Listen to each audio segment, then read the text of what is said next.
There is nothing wrong with your television set. Do not attempt to adjust the picture. We are controlling transmission. If we wish to make it louder, we will bring up the volume. If we wish to make it softer, we will tune it to a whisper. We will control the horizontal. We will control the vertical. We can roll the image, make it flutter. We can change the focus to a soft blur, or sharpen it to crystal clarity. For the next hour, sit quietly and we will control all that you see and hear. We repeat, there is nothing wrong with your television set. You are about to participate in a great adventure. You are about to experience the awe and mystery which reaches from the inner mind to...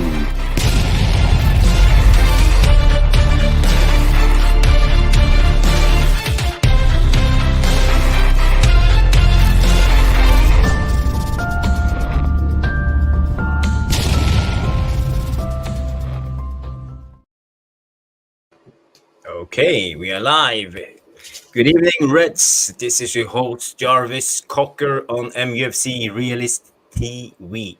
And with me, tonight, on my left, we have the eminent Mr. Sully. Hey.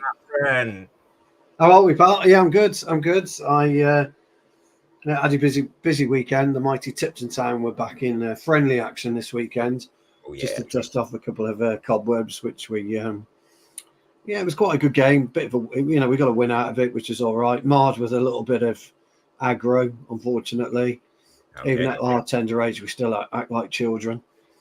When a tackle goes in and that type of thing. So yeah, but it was all good. But we got a 6-2 win, so all good. So we got a week off, and then we're back. We're back in league action on the 17th or 16th. Either 16th or 17th. We're just waiting for the fixtures to come out. But yeah, apart from that, I had to sit through that dross. There was Man United versus Chelsea.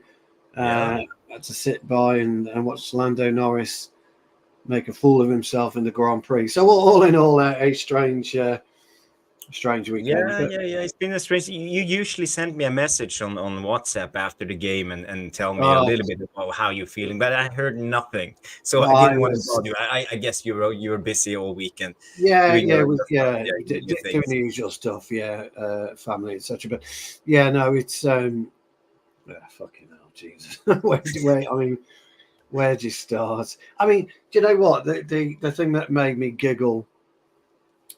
Johnny K's in the house. Good to see you, Johnny K. Big up. Ellie Tenno's in the house. Lucky Singh, Amir. Good to all have you, Shay. Good to have you around, guys. Here. Yeah, he was. He was absolutely abysmal at the ref yesterday. But I was listening to a couple of bits and pieces, and Bruno came out in a statement that said he'd apologised to Eric Ten Hag, and I mean, where do you get off coming out and telling people what you've done and putting a performance like that? Yeah, but that's our players do. They always use the social media and the yappity yap. They do on the pitch. That's all we're interested in. That's all we're interested in, Jarvis. I don't care what you've got to say. We had a bad result. Fuck off. Who cares? It's BS. Show it on the pitch. Yeah, you're absolutely right. I mean, he took his penalty well. Obviously, there's a lot to discuss about the game itself. And as Pete said, the referee, fucking hell. Yeah. But ultimately, I'm fed up of that side of it. And now I don't want to think about Amorin at the minute. He's not with us yet, although he's the gaffer. He's not with us. We start speaking about him. We start speaking about him, November the 11th onwards. There's nothing to talk about right now. He's not here. He's not with us. We talk, from the 11th onwards. So I'd just like to understand again what it is with this bunch of players who don't feel it, necessary to perform. Once again, I'm telling you now, I think Chelsea were way below par. I didn't think Chelsea were much cop either. I tend to agree with Jamie Redknapp, and I never would ever agree with Jamie Redknapp. I thought the game was, my kind of standard, on a Saturday afternoon, Sunday morning with a bunch of 55-year-olds over 50s. I thought we kept, possession okay in parts. Thought Mazzari, again, I thought was brilliant. I think Martinez is having a problem at the moment. He's just not, he's either not fit or he's struggling to find his form. Yep. Garnacho was back to the Garnacho that we saw 18 months ago, with his wing playing, just basically blinkered. Rashford, again, couldn't seem to get into the game. Højlund, I thought, did okay, but again, it's not sticking to him, starting to bounce off him again. Yep. I thought he showed a bit of strength on occasions, but overall, we were weak, we were timid. Caicedo absolutely ran the fucking show, and he did that with one leg. He didn't need both his feet. At all. He did that with one leg. So Caicedo, he was totally dominating the midfield. But at the same time, Ugarte, he had 12 tackles and he only won 2 of them, and Casemiro had 10 and he only won 4 of them. So in total, our 2 DMs won 6 tackles. Yeah. But here's the thing, Jarvis. And Caicedo and Lavia, they won. Oh, they were both superb. Yeah, they were both superb. They were poor up front. Chelsea. But we managed to keep the dynamic Cole Palmer quiet. He was okay in patches. But but it was the structure. It was the defensive structure because we forced him. We gave him no space, so he had to drop deep, and deep is useless. It was so obvious to see the tactics. And so it was just one of those games where I think half the time I was watching it and I'm thinking, oh, for God's sake, why can't our players see what's unfolding in front of them? Why can't they understand what Chelsea were trying to do? Why don't you get hold of Caicedo and put one on him just to kind of see what that does for him?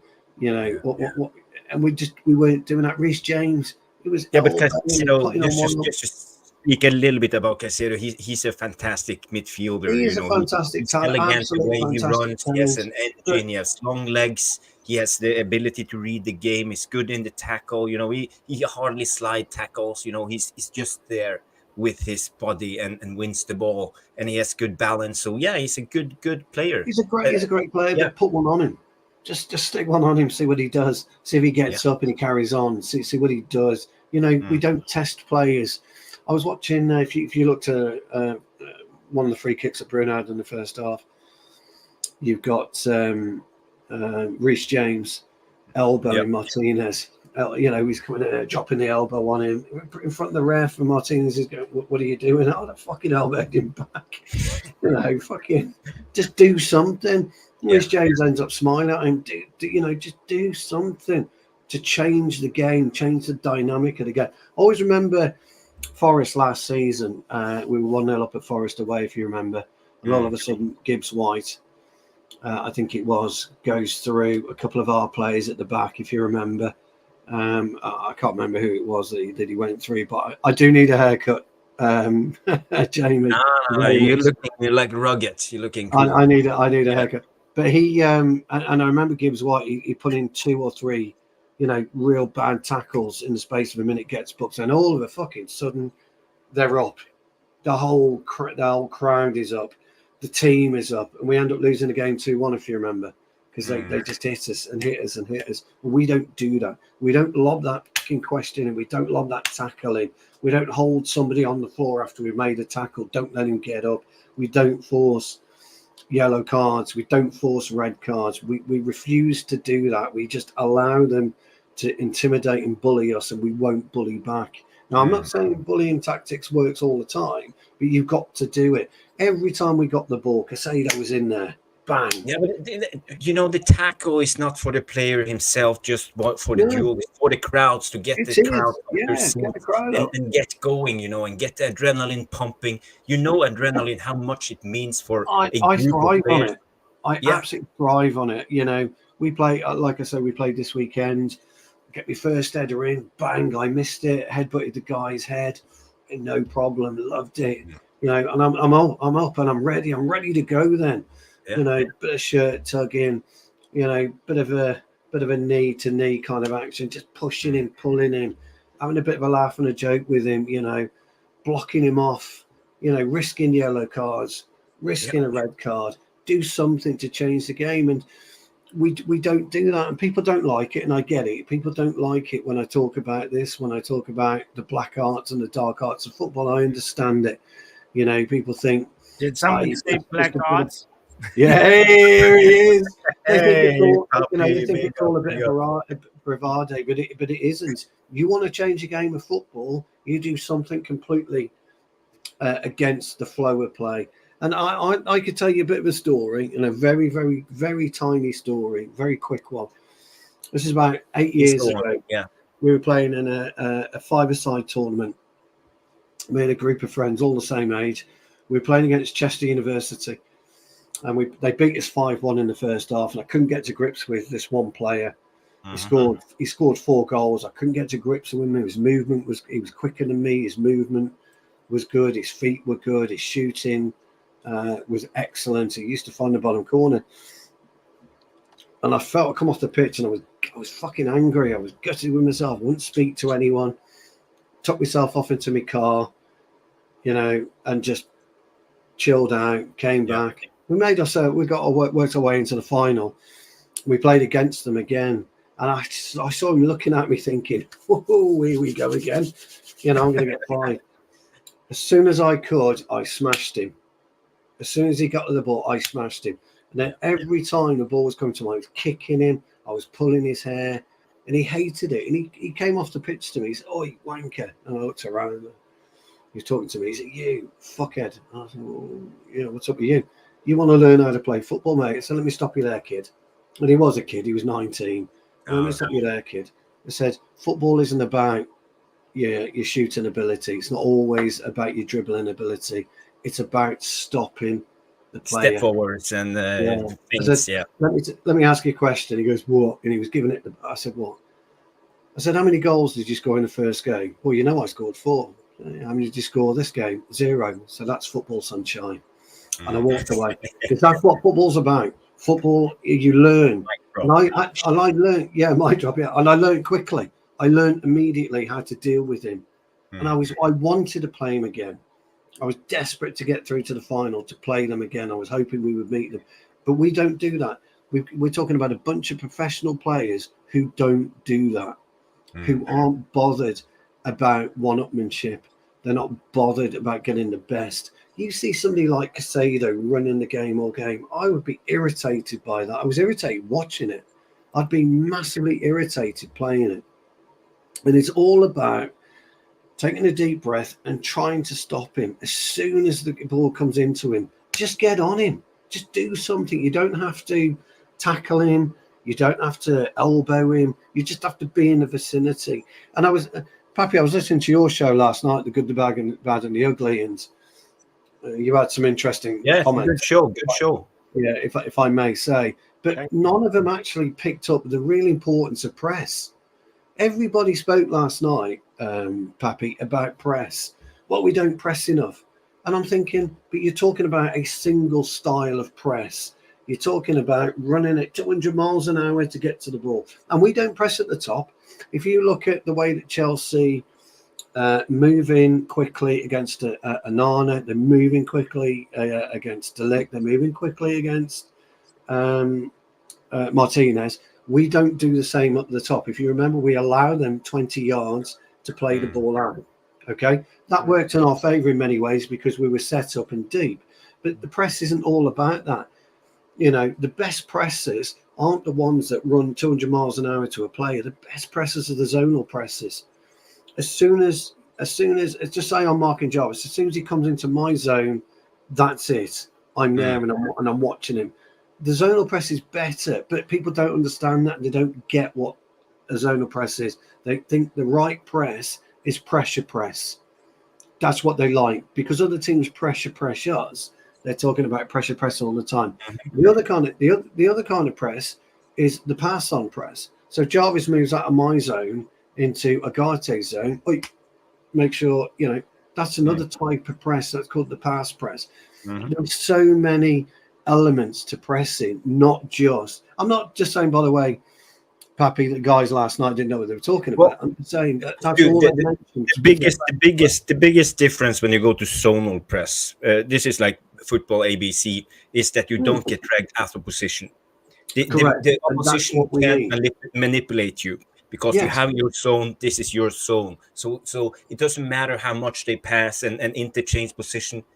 This is your zone. So you will stay in shape if you have a zonal press. So, Norway used a zonal press under the manager Egil Olsen, Drillo Olsen. He was a Wimbledon manager at one time.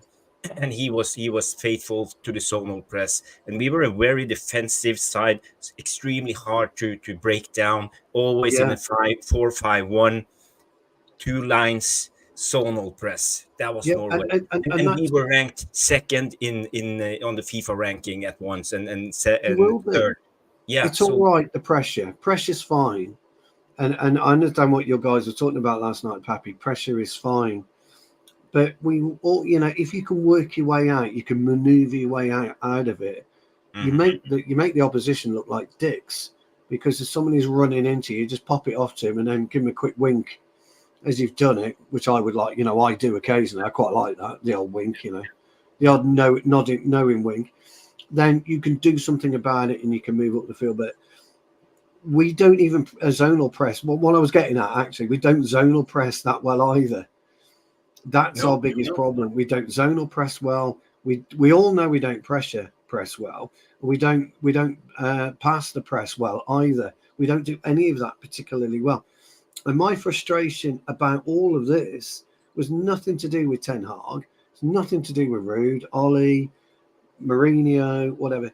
It's player attitude.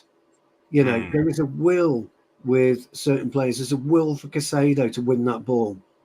Caicedo wanted to go out and win that game of football yesterday. You could just tell everything he was trying to do. He wanted to win that match. Yeah. I thought their right back, his name escapes me right now. He tried everything Malo Gusto. Gusto, that's it, yeah. He tried everything to win that match yesterday.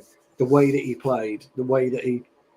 but fascinating battle, by the way, between Gusto and Mazzari. One thing I did agree with Pappy last night is most of your call-ins were suggesting Mazzari was streets ahead of everybody else, and I tend to agree.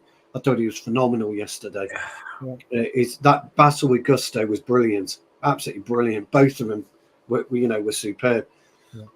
And we need 6 or 7 Mazzaris with that attitude and that absolute will to want to do something. And that's where I saw it. But it also comes down to quality, not only like passion and guts. You have to have quality, and the Mazraoui has the quality too. Yeah, it's passion as well. You're right, Jarvis. I was watching you on Nuruddin's channel on Thursday. There's a lot of passion in there. Sean, whether people like him or not, there's a lot of passion comes out of him. Last night, Pappy, a lot of the players, apart from the Chelsea morons who, again, don't know what the fuck they were talking about, which I'm not surprised. But our fans lack passion. At least they spoke with a little bit of passion, and they got. They understood why Chelsea, or couldn't understand actually why Chelsea played so bad. I think if Chelsea stepped it up another 10%, we could have been on there. We could have been on the right end of a right beaten, but we weren't. And then taking chances yet again, not creating chances, but taking chances yet again, fluffing our lines. Rashford, but a lot of people were saying, Rashford's miss was appalling. Actually, it was a damn good effort. The angle that he had, the one that hit the crossbar, right, and the right control, before halftime, and the control he had to put on that ball to kind of keep it down, which sounds ridiculous because it the crossbar. It was a really good effort, but he actually had more time than he realised to take it down and then drill it across, and we would have gone in 1-0 up at half time. You're talking a different game, aren't you guys? 100%. Like I think what's his name? I'm paraphrasing Paul Scholes, I think, talked about that moment, saying sometimes some of the players were trying to make some chances look too pretty, and when so maybe I and that sort of kind of goes with what you're saying, Stu, that like maybe Rashford didn't even know how much time he had. He could have taken a touch, make sure that when he releases that ball, it's going for the net. Yeah.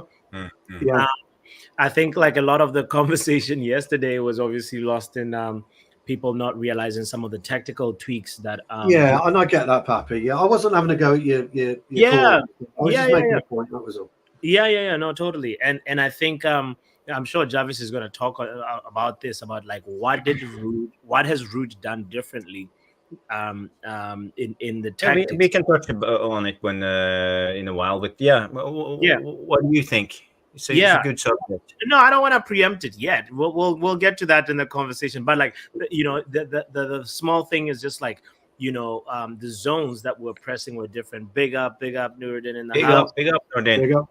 Yeah. And there's some of that people didn't really sort of understand like what Ruud Van Nistelroy is trying to do. Of course, he's got very limited time. He's using the same players. He's not a miracle worker. He's not going to turn water into wine, but there was people that were obviously, I guess because of the nature of the game and how it flowed, were just millimeters away from, stealing 3 points.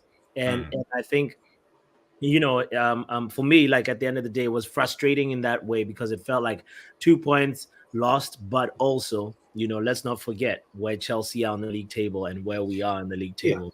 That's just facts, Anyway, big up, Mr. Structure. Welcome to the conversation as well, by the way. Yes, welcome. And just want to ask you guys a question, because it looked like yesterday that both teams met up and had one thought in mind, and that was don't lose, because they were both very cautious. They were setting up in the mid block, always in balance. They never overcommitted people up front going into attack. So it was kind of a boring game, like a standstill on the midfield, no pressure, as you talked about, high pressure. So why is that? Because, are we happy with the draw? Because now we are 6 points behind Chelsea. If we have lost, we would have been 9. But if we have won, we would have been just 3 points behind Chelsea. And as I see it, 3 points behind Chelsea, 6 points behind Villa and Spurs leaves us a chance for top 4, even though I don't see it as a big chance, but it's still a chance. So Nuruddin, why do you think the attitude of the players and the tactical setup was to get a draw? First of all, pick up everybody. I can only stay for a short time. Yeah, that's okay. I wanted to jump on a bit more earlier, but I had stuff to do. Make sure people smash a like on the video, subscribe to the channel. I genuinely think, listen, I spoke to you when we did the preview on United Real Therapy, that the game felt weird because we're in this halfway house. We're in this in-between, a coach coming in and a coach being sacked.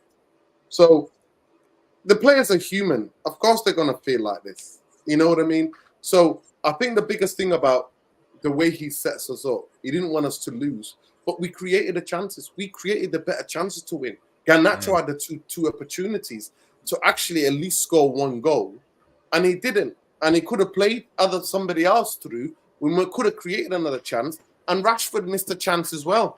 You know what I mean? So we created more openings. They didn't have anything.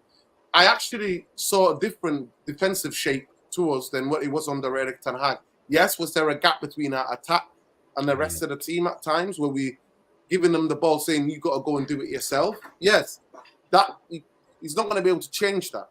So I think the game was there for us more to win than it was, but at the end he closed it out, and that's why I think he took off Højlund. He wanted to close the game. I think when he started making those substitutions, was that the game was done. Because Højlund's on that pitch. If Bruno does that, Højlund's through 1-on-1. He might not score, but he's through 1-on-1. So the idea is something different for me. It needs to be done like better in terms of what Ruud Van Nistelroy is. He's doing his best under incredibly extreme, difficult circumstances. So even if we're not feeling very intense and nerves around big game like that, which is a original top four, top four kind of competitor and a top 6 team, then players are not going to feel like that. So we haven't got goals. The players look like the chemistry between our front three is horrendous. There's no chemistry. I feel like, what the fuck are they doing in training? Do they not do like 8 aside? Do they not repeat? Does the coach not stop the game and go, we're going to do that again and run it again? You know, like when you have in training, you will have, towards the end of the training, you will have 8 against 8, 9 against 9. And then what that gives the coach an opportunity to do is to test out to get the players who are going to play with each other, if he's picking them on a Saturday, to play in that. So when most players, they're aware who's going to play on a Saturday, who's going to play on a Sunday. They're aware because of the way that the team is shaped. So then you can stop it, with your whistle and go, right, we're going to do that again. We're going to repeat that again. We're going to do. Does that happen? Or they're just amazing in training, like Benny McCarthy was saying. But on the football pitch, they're just horrendous. It's just when they get out there, they become shitbags. They start losing all the courage. And why is that? So there are reasons, but for me, at the end, towards the end of the game, they were trying not to lose it. I do think, though, they made a massive judgment, because I watched the game back, and Petro Neto was a different player on the right-hand side than he was on the left side. A different player. And he played there all throughout the game. I think he would have created more things for them. He would have been in trouble, because that's where really, what's his name, likes to operate in those sides. So if him and Palmer are operating on those sides, they would have created more. But defensively, I thought we hustled. The midfield, obviously, we were always going to lose that battle, but we hustled defensively. And I like the shape defensively. We always had 2 extra people, at the back, like you showed it yesterday. But Diego Dalot's positioning was the most interesting thing to me, because, and the amount of long balls that he played, because he was a proper, like a defensive right back, It was Masraoui that was allowed to venture outwards. Diego Dalot was on the lock and key. He was. Yeah. He was. Absolutely. Stu, did you notice what Nuruddin is mentioning, the press play and how passive we were, and actually our center backs and our central midfielders dropping in behind the center backs, almost forming a back 5 at times, and we had always 4 in our back line. Even if the fullback pressed out, one of the midfielders dropped down to form a back 4. So we were always in balance. Yeah, so Nuruddin may or may not know, I spoke about this in pre-season, if you remember. Yeah. I spoke right at the very beginning of pre-season, the type of profile of player that we were looking at, how I think we should play. Not how he was going to set up, because we all know he was never going to go with 3 at the back, but how we should play. And the type of profile player that I saw in Euro, we were, when we were going after De Ligt and Martinez, that was a perfect trio at the back for Manchester United. Now, we then spoke about the likes of Agate. We then spoke about the likes of a holding midfielder. And I said to you at the time that somebody like Agate, only because we were linked with him. I mean, I've never been a huge fan of him, as you well know. I've never been a huge fan of him, Jarvis. But he could step back in alongside Casemiro and make, as Nura quite rightly pointed out, a back 5 or a back 6 at times. One thing where absolutely zero, Nura, I'm going to give you a lot of credit here, mate, would have ever pointed out is Nuruddin was right. Dalot, for once, he was static. He was under lock and key, and he ran his defensive zone particularly well. It's the best I've seen him defend, because his positional play, and I've heard you guys speak about it, all 3 of you, his positional play is woeful. The sweet spot of a fullback, where he should be standing, where he should be positioning at all time. He was pretty much there, and that's why, as good as Neto was, he didn't really, certainly in the second half, he didn't really have the penetration. We spoke earlier on in my opening gambit about the Mazzari Gusto battle. and that was, to me, was the best on the park, purely and simply because we were allowed that. But yeah, I don't think, again, I'm with you guys. Ruud's made a couple of tweaks. I don't think too many.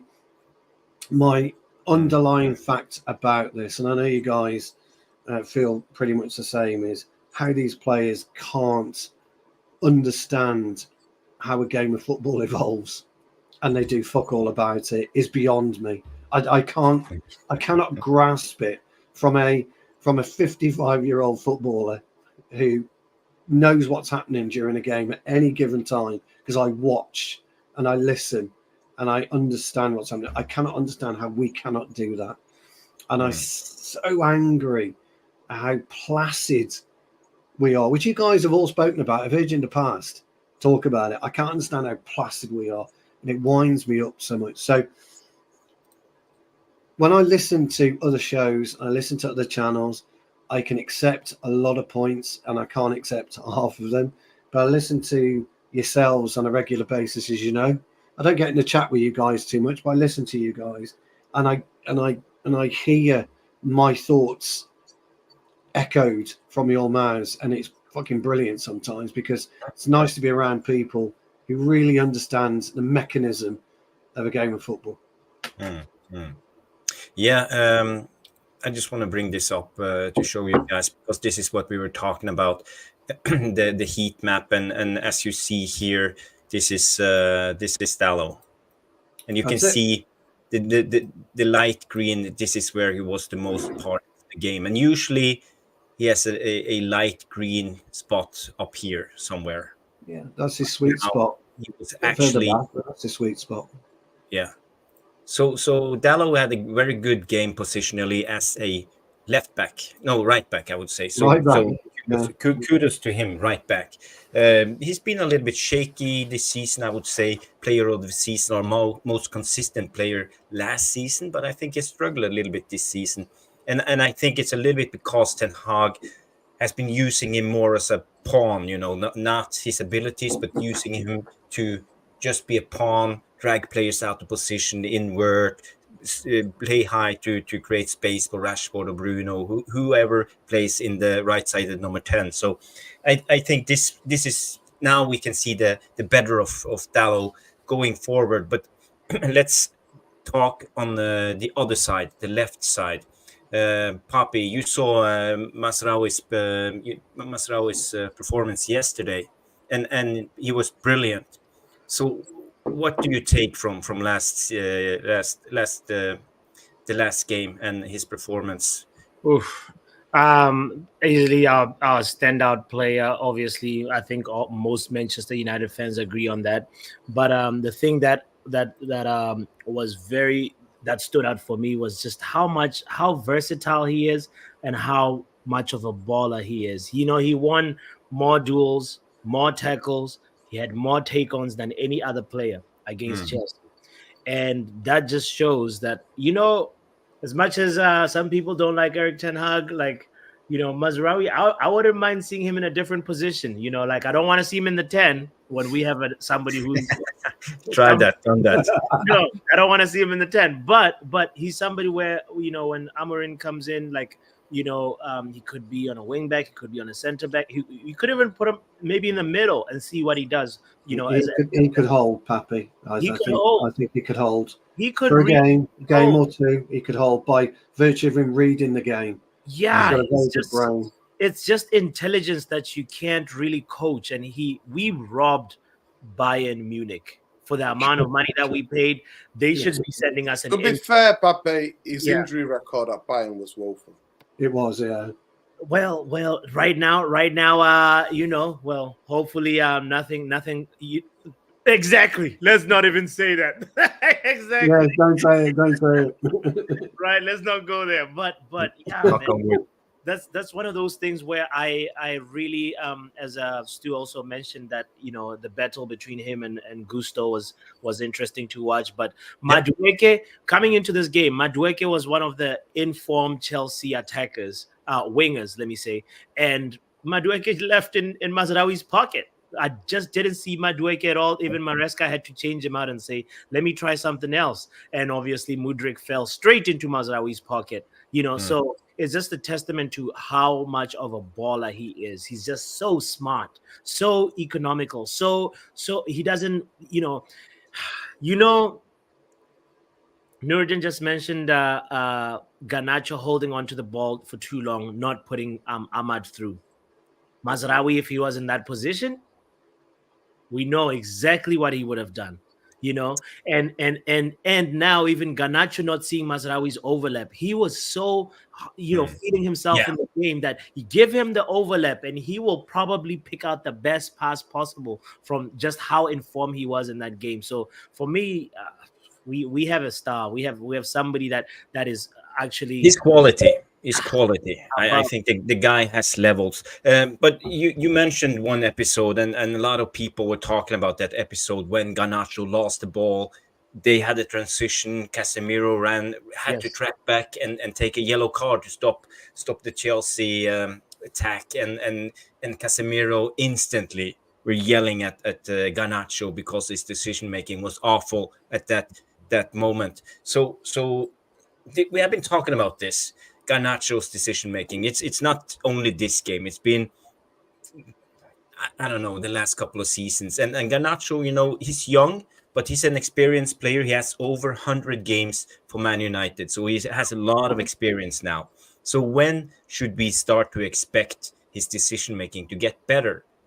I don't know. Who want to go, Stu?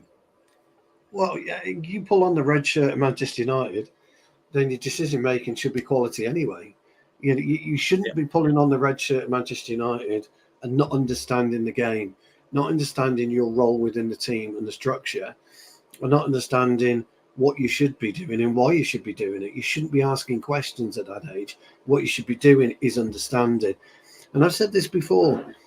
I'll say it again, and I'll keep saying it, that people like Garnacho who are trying to make their way in the game, people like Ahmad who are trying to make their way in the game, they should already know by the time Amorin comes through the door what his expectations are of where he plays and his position. He should already know that, so that when Amorin comes through the door and he starts talking about his philosophy, his ideas, and I get that. I see what you did at Portugal. You wanted me to do a similar thing because I think I can fit into your system like doing this. I find it difficult, and Nuruddin made a really good point about the lack of chemistry between our players. Why aren't they talking? Why aren't they making adjustments? They don't need to look at a coach to tell them to make an adjustment here or an adjustment there. Where's the brain power of these footballers gone? Where are the ideals of these footballers gone? Because for me, when you're playing football and you make a mistake or you notice something, you should be there to change it. You don't have to look across to the gaffer, look, I've noticed this, can I do this? You just fucking do it and take it in the chin if the gaffer doesn't like it at half-time or full-time. You've got to have the courage of your convictions. You've got to have the balls, the stones to override and go rogue in matches. And I've spoken about this to you on many occasions, Jarvis. And go rogue is, if you don't agree with what the gaffer's saying and you think you've got a better solution, take that better solution and understand it and own it. You've got to own everything you do on a football pitch. So for me, Garnacho's regressed. I think he's gone backwards as a footballer, and that's unacceptable. You're talking about an Argentine international. Yeah. Okay. He's playing he has become very one-dimensional. He's playing with some brilliant footballers. And they're at him. They will be at him constantly. What are you doing? Why haven't you learned? So if I'm a teammate of his, that's my question to him. I said, you're doing the same as you did 18 months ago. What aren't you getting about football? Because if you don't get it now, you'll never get it. You hone your skills between the ages of 8 and 15. That's where you hone your skills, your dribbling ability, your control.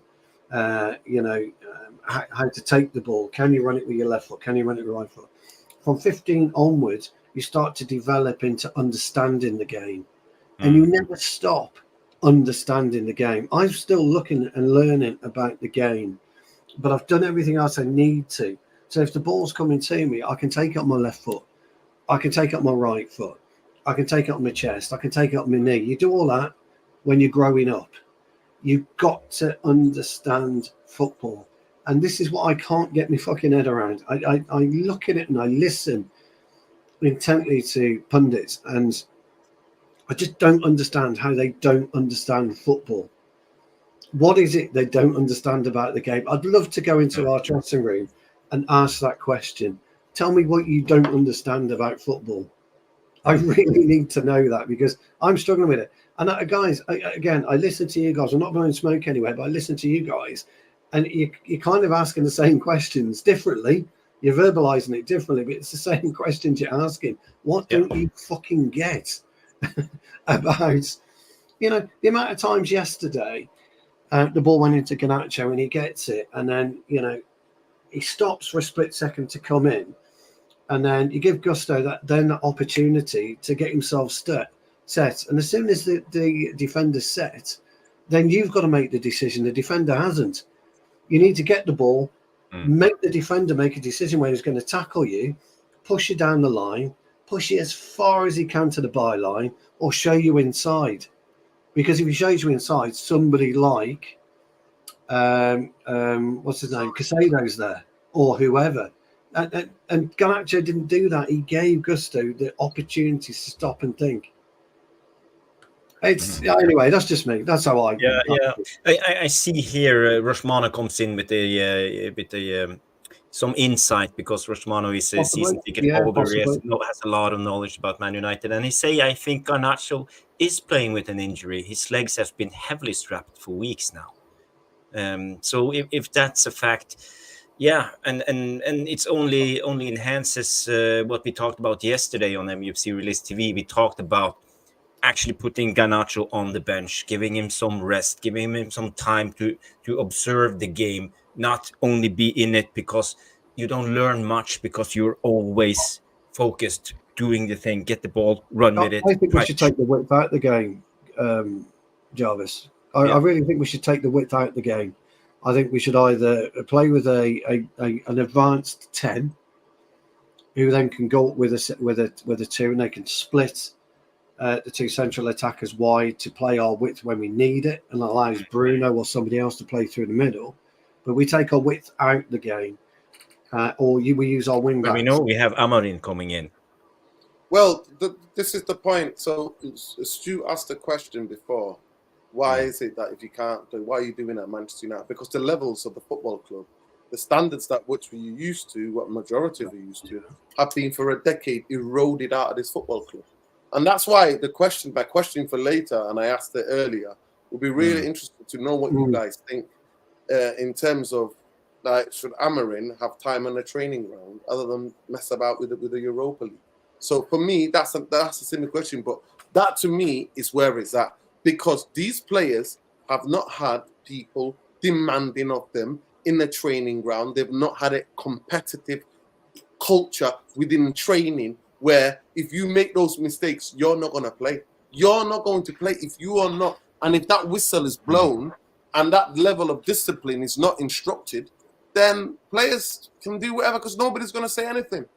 Nobody's going to say anything. Nobody's going to say anything. So at the end of the day, when I look at it, there's the lack of chemistry between the front three. It's absolutely shocking. I see more chemistry on a Sunday league pitch than I see at Manchester United, and that tells you everything you need to know. This is the stats or attacking ranks Premier League this season, and you're on to something, Northern. When you say we have 9 goals, we're 18th in the Premier League rank goals. XG performance, we are minus almost 8 goals. We should have scored 8 goals, 4 goals on the amount of chances we have had. And shot conversion is 6.4%, so we're 19th in the league, and big chance conversion is 19%, so we're 20th in the league. So you see 18th, 20th, 19th, and 20th. So our output is terrible at the moment. And because there's a lack of chemistry. Now, have they missed chances this season? Yes. Have they been shockingly missing chances? Yes. But it's about chemistry in the team, the way we're set up. Yes. It doesn't. We don't sustain the football pitch off the park. We don't sustain, especially in the big games. We don't sustain possession. We don't knock on the door and hem teams in like we used to. And you're not going to. You look at that. The first time we found Highland was in the box. That was for the penalty. Yeah. You can't. How? Well, it's easy. It's easy because we have greedy and selfish players on the wings. For me, that's obvious. We have Rashford. They do one thing: they receive the ball, run with it, try to take on their man, and shoot. But they don't put themselves. They don't put themselves on the football pitch. And I want to just go back somebody about what you were saying about Garnacho being injured. Garnacho. Yeah. Why is Rashford? Rashford, the last time he completed the 90 minutes was against Liverpool game. 60-something minute, Rashford is coming off. What's going on with Rashford as well? And if he's heavily strapped up, why is he playing the full 90 then? Why are you not trying something different? Rashford is coming off in most games 60-something minute. What's going on there? The last game he's completed. The last game Rashford completed was the Liverpool game. 90 minutes that he's played. And then now we've got somebody else strapped up. So at the end of the day, it's like, that's the only thing I could say criticize Ruud for yesterday. I thought the substitution was slightly too late. I thought he should have changed it. But then I look at the bench and think, what's there for him to change it, to be honest? Well, this is it, isn't it? That's the problem. So amazing, our squad. Terrible. So can I add that for me, on going back to the Alejandro Garnacho point, I feel like we've seen, he's only 20 years old, right? I'm still one of those people. For me, I'm not gonna bash him and say, he's dead, like a lot of Manchester United fans have been doing, because I think it's just part and parcel of the developmental, ups and downs. When you have a young kid who has made his breakthrough by being an impact sub, and then from there he's given too much too soon. That's the consequence of when you give somebody too much too soon. It's just too much food that they can actually chew. It's gonna end up choking them. It's a very simple analogy. You just gotta take spoonfuls that you can handle. And everybody in the community knows I love food, so I'm using that analogy. But it is kind of a curious thing. Like when you actually take a deep dive into his stats, real quick, if I may, Jarvis, for like a few seconds, and show that. So in 22, 23, you can see that in the Premier League, he had 19 Premier League appearances, but he was subbed on 14 times, which is what you want from an impact sub. Coming in 14 times, whatever. Let's not even focus on the goal tally right now or assists. But then 23, 24, it's just phenomenal how different it is. So you have him coming in 36 appearances and only being subbed on 6 times. So he started 30 games, 23, 24, which really right now, honestly, when you review this season, you could say that this guy, he's not being as productive as you would want him to be. So we started off 20 right now, 24, 25. You can now just see that he has already been given a lot of minutes. Him and Rashford are the wingers that have been given a lot, like 7 starts in the Premier League. So I hope moving forward, he's somebody that is sort of, you kind of make a gradual evolution. You don't really just give him all the minutes from the beginning. And right now it's just time for him and Rashford to be competing for that left winger position. And then we have somebody else on the right wing, Amad Diallo, and maybe somebody else. I don't know who we can find right now because Anthony is injured. But it's just one of those things that I feel like he's suffering from. He's a young guy, yes, but he's suffering from just being given too many starts, I see when it comes to Garnacho, I think he's why he's gets chosen all the time by the manager is because he actually comes in and makes a difference. He's not afraid to take on his fullback. He's not afraid to try. And we see a lot of the other Man United players, they don't have the guts, the courage to do what Garnacho do. So I think a lot of coaches, when we see both Ruud and Ten Hag, they admire Garnacho's courage when he goes on that pitch, because he doesn't give an F when it comes to trying to take on his man. He will do it every time he gets a chance, and he will give everything running up and down as much as possible. You could see the last 10 minutes of the game yesterday, his legs was gone. He was totally, he didn't have more left. It's what you're saying, Jarvis, is a strength and a curse of what you want somebody, obviously, who doesn't get affected by missing chances, but he's got to start giving an F about his left foot. Practice that left foot, practice that weaker foot, so that next time you put on the right, you can still be a threat with it. He's young enough to be able to improve it, so he's not just one-footed winger. We have too many of those. Looking at Anthony with a side eye, but we have too many of those one-footed wingers, and he needs to just sit down, spend a week or two with Ruud Van Nistelroy, and say, how can I improve my left foot? But the thing with Garnacho, the way he plays, he don't rely on the other players to do his thing. Yeah, he only need a ball, something to run with, and then he can try to do his thing. And I think for a manager, it's very easy to admire something like that and just say, okay, go ahead, you get the chance. But that is an issue, as you guys spoke about earlier, with on the chemistry side. It's all right if you get the ball, you manage to get around your fullback or your marker, wherever you are on the pitch. But if you've got a zero understanding, even an inkling to be able to use your peripheral vision and understand who's around you, where they are, then you've got a problem anyway. We all played football with selfish wingers. We know how it is. Yeah, but you've got a problem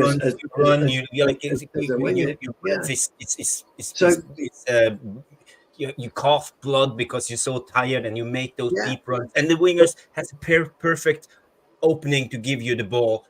And what do? They dribble and try to shoot. But the problem you got with Garnacho at this point in time again is that when he gets the ball, he's got zero idea what he's going to do. So he's very much a Alan Saint-Maximin type player. He's got fuck all idea what he's going to do. And Ahmad Traore, he's got fuck all idea of what he's going to do. Brilliant at getting into the space, but he doesn't know what he's going to do. At 18, 19, 20, you're like putty, you're like soft clay. And you get him in, you talk to him, you show him, you drill it into him. Why isn't this kid, or any other kid, by the way, any other player, why isn't he going home and watching Match of the Day, watching a rerun of his game? Why isn't he then realizing and understanding and analysing his own game as to say, fuck, I should have passed it there. Bollocks, why didn't I go inside rather than outside? Fuck, why did I take it with my back to goal and then not, and then lose possession because I was weak? Why didn't I knock it back to Mazzari and then spin him behind the defender? Why didn't I put it into Casemiro? Why didn't I do this? Why didn't I do that? It's basic football. This kid, these guys are going in every day. You can't switch off, because if you switch off, you'll never grow as a player. The very, very, very best players, apart from, players that didn't ever need to, I'm talking about the Paul McGraths of this day, the Ledley Kings of this day could hardly train, but my God, could they perform? Yeah, I know that is true. You have to work on your game constantly, every day. I mean, Nuruddin, I tell you, you all know Ryan Giggs had no right foot. Everybody used to go nuts at Giggs. He had no right foot, but he made the very, very best of his left peg. So Garnacho's got to look at Giggs as a great example. But then again, though, Jarvis, our team, Fergie, our doctors, whatever, understood back when Giggs was 18, when he was snapping his hamstrings all the time, that his clutch was too heavy on his Subaru Impreza. So he took his car off him. You've got to drive an automatic from now on. Where's that type of attention to detail? It's not there anymore. Those days are over. So, and Ahmad the same, by the way. Ahmad's got to do the same. Fine, Ahmad. I'm looking. Well, first of all, I'm too light. I'm too lightweight. I should get in the gym. I should start building myself up. Then I've got to start looking at my right peg as well as my left peg. Then I've got to look at my crossing ability. Then I've got to look at my accuracy. Then I've got to look at my vision. These are just real Ronaldo's a perfect example too. Yeah, Ronaldo's a perfect example. Ronaldo's left foot wasn't that great when he came to United. Shite. If you go and look back at Ronaldo, his left foot wasn't all that. Ronaldo was scoring 35-yard left footers into the top corner by the time he left Manchester United. Yeah, left foot was rubbish, but he understood, didn't he, how longevity and how to be the best in the world. Yeah, he understood how to improve his left foot. Yeah, he understood that. He wanted to improve, and he became the player he is today. And I want to see Garnacho's this golden nugget of rawness, but you can only be a golden nugget of rawness for so long. You've got to turn into that beauty. I don't mind that in the last 25 minutes, Drew. I don't mind that when the defenders are tired. That's why he's an impact sub. He's really good as an impact sub. But to start him for Manchester United at this level, and he can't even get that. The pass to Ahmad Zertsky is what's the name? The left-footed centre back is keeping Ahmad on side because he's worried about Zertsky on the back post. Yeah. And Ahmad, the defender is there. We just want to transition. Garnacho's got the ball. Ahmad is just there. There is not even a defender inside blocking that pass. Correct. He's not there. The defender is over here on this side.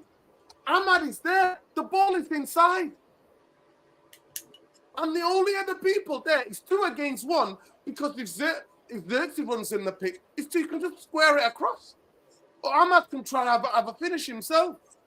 Those things are Sunday league players get shouted at for doing that. Correct. I used to lose my shit when players do that in my team. What? There's nobody there. And straight away he gets his head down. Yeah, it's right. It's terrible, but Yeah, this is the episode you're talking about. Garnacho has the ball. He has the chance to pass the ball, but he takes it down, sees Xerxes open, and he starts dribbling back. Yeah. And finally lose the ball. It's a great opportunity. You see here is Mazraoui. The fullback is slipping down. Here is Xerxes open. This is the moment where you should pass to Mazraoui and he pass into Xerxes and they have a goal. Yeah. Jarvis, I'm not going to lie to you. The best one, you don't have it on the photo.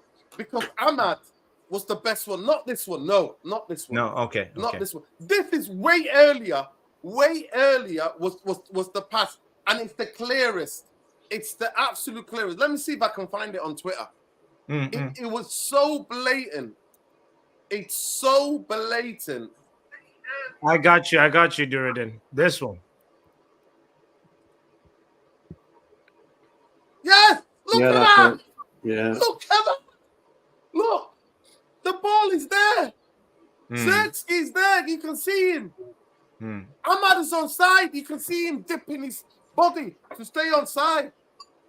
Look, we've got them 3 against 2. It's 3 against 2. Look at the lineup of the ball. 1, 2, 3. They're recovering. They're running back. It's a straight pass and he keeps it. He keeps it. And then what he does, he really runs into Ahmad. That is the easiest pass ever. All he has to do is touch it. Boom. There you go. This guy on the far side is Colwell or whatever his name is. He's keeping everybody on side. Yeah.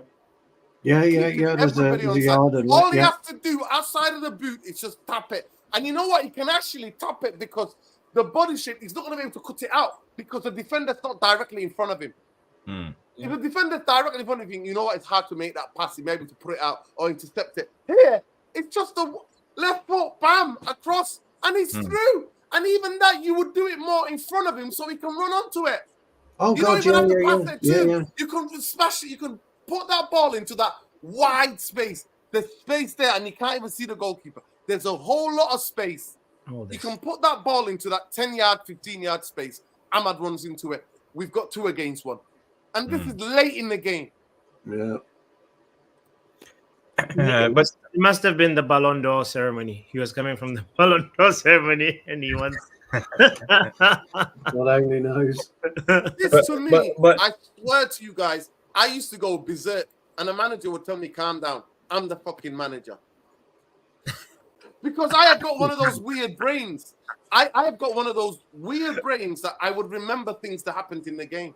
Yeah. It's like almost like a photography, like in my head. I would remember what happened. I'm like, why didn't you? What are you doing? Why didn't you fucking pass the ball there? It's easy.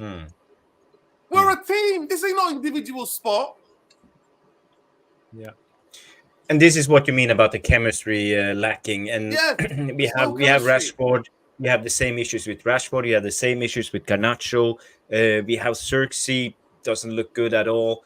Højlund is very on and off. He has brilliant spells, but sometimes, he looks totally off. And this is what you get with young players. I would say the common denominator with all of these, okay, not Rashford, but the rest of them, they're young kids, early 20s. Will they evolve? Will they learn? Jarvis, listen, I'm going to answer that question before I go. I'm gonna have to go. Yep. But big up to everybody. I'm not going to lie to you. This is the idea of decision making in games and having chemistry comes from discipline. It comes from intensive training ground culture. When you have competitive, intensive training ground culture, players forget about the matches, Jarvis. Roy Keane will tell you I know I'm harping on to that. They would tell you the training was harder than games. Why? We need to go back to having intensive training sessions where the 8 versus 8, the 9 against 9 is so intense that the players bring that level to the football pitch. Because if you're not doing 100%. it on the game, somebody else off the bench will do it. And that takes discipline. So when you see, remember how many times we've all watched Fergie? He used to run out of that dugout, fucking effing and blinding. And he would tell them, come on, you have to sit next to me. Yeah. So at the end of the day, that level of intensity, that level of demand for everything that they're getting, the fame and the money and everything they're getting is not there. That culture was eroded by fucking bankers. Bankers at this football club. And you know what happens with bankers? It's like Wall Street. If they're making money, everybody's making money. We're all happy. And they had the propaganda machine. That is what is created in this culture. And I don't believe in this fucking Ineos. We've got a broke billionaire now who's in charge of the football, right? And people are telling me we need to be in the Europa for money. Get the fuck out of here with money. Set up a style of play. Give the coach a time. He's coming to a new club. Give him the time that he needs to work on the training ground, to create the culture on the training ground. Stop trying to make shortcuts. 10 years, 12 years, shortcuts has got us nowhere. Antonio Conte, Chelsea players fell out with Jose Mourinho. He got sacked and they were 17th or 16th in the league when they got sacked. Antonio Conte comes in. Guess what he does? They get a bit of a time with Gus Hiddink. The next season he comes into no Europe. He has the game week to week. He's planning the sessions. He works them to that. What do? They go to Arsenal, I think. They get something and they play a back three. They win the game. He sticks with it. They win the league. Yeah. Big up, people. Make sure you subscribe to the channel, people, and smash the likes. Love. Take care, people. Oh, thank you for coming on. See you, Nara. Yeah. Great. Lot of good words. How do you see that, Stu? Do you think we should focus on training sessions, the intensity? Because I've been a player for 40 years of my life, and I remember how we were all responsible in that group to set the standards when it was training. Because you don't stick around when it's training. You don't stand there juggling with the ball and laughing and talking about the, locker room jokes and stuff like that. When you are on training, when that whistle goes, you play 4 minutes, 5 aside, for example, 4 against 4, and a goalkeeper. It's on. It's on. You give it 100%, and if anyone slacks off, you give it to them. Don't stand here, dick around, do your thing. Yeah. So we during our training, so we get there about 20 minutes, 30 minutes early, get changed. We use that as our dicking about time. And then we go out, and then for about 5 or 10 minutes, we'll do some gentle warm-ups. A little bit of jogging, a little bit of stretching. And again, that's our dicking about time. Then as soon as we hit the first exercise, whatever that exercise may be, that's it. You're on. Usually go in the rondo, Yeah. have your warm And up, you're on, usually- and you're in. And Yeah. normally we play the 6-yard box. So just a 6-yard area. That's all. Tiny goal on either side, 2 aside, because it's quite tight, and it's all about one-touch football. And you maneuver. The idea is to maneuver yourself up from left to right, or goal A to goal B. But the ball's constantly in play, so you've got 3 people on either side, so an extra 6 bodies are hugging the kind of circumference of the pitch, so the ball never goes out of play. So if it comes off your knee, it's back straight in, and you do that for 6 minutes solid, and you've got to move all the time. It's a really, really difficult exercise, but it's about control, move, control, move, control, move. It's all it's about, and your accuracy of shot. That's what it's about. Control, move, control, move, control, move. And that's how our gaffer talks to us about it. Right, lads? Bang, bang. You get it. Move it. Bang, move, move. It's that quick. You get it. You move it. And you've got to go to get it back. And bearing in mind, that means you've got to break your marker to get it back, to then maneuver it again. And he's got to break his marker. And it's a really difficult concept. It's very, very difficult. And then he might throw in at any time within that period 1 extra body, and then he plays for both teams. Yeah. So you can utilize him any time. So he'll have a different shirt on. You can utilize him. If you utilize him too much, then you get 1 player out. Because you shouldn't be using him unless you really have to. So that's the whole idea of it. It's a brilliant exercise. And then we'll do 18-yard box. We'll just work within the 18-yard box, and we'll do 4 aside on that. But this time, then you have players on each corner of the box, and you're allowed to use those, but pass only. You can't do it for anything else. They can't shoot. They can't score. It's pass only. So if you pass to them, they become your player for a minute or 2 minutes. And that's how you use it. And you get 2 or 3 touches within that, because it's a slightly bigger area. And you get to maneuver it, but it's pace. Everything's about pace, discipline, and being able to control and pass. So it's all about speed and discipline, really. And that's just a couple of the exercises that we, that we do. And that's really.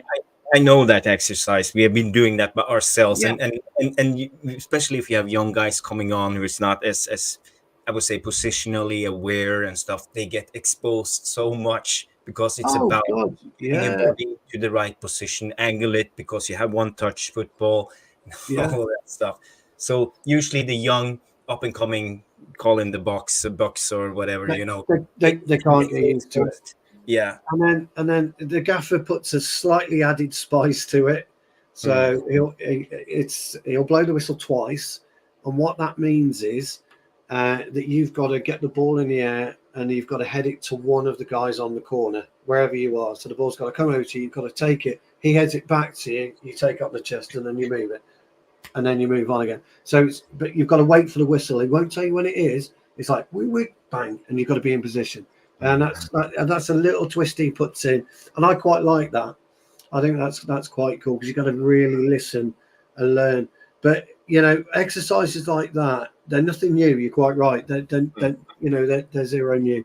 One of the things I do with kids, I'll get them to play a game, and then I'll look at what they're doing, and then I'll blow up. As soon as I blow up, they've got to stop. They've got to freeze, and then I'll explain to them why they shouldn't be where they are, and where they should be in that particular movement.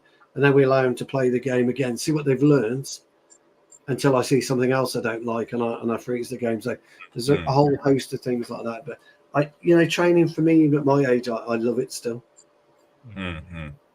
Yeah, me too.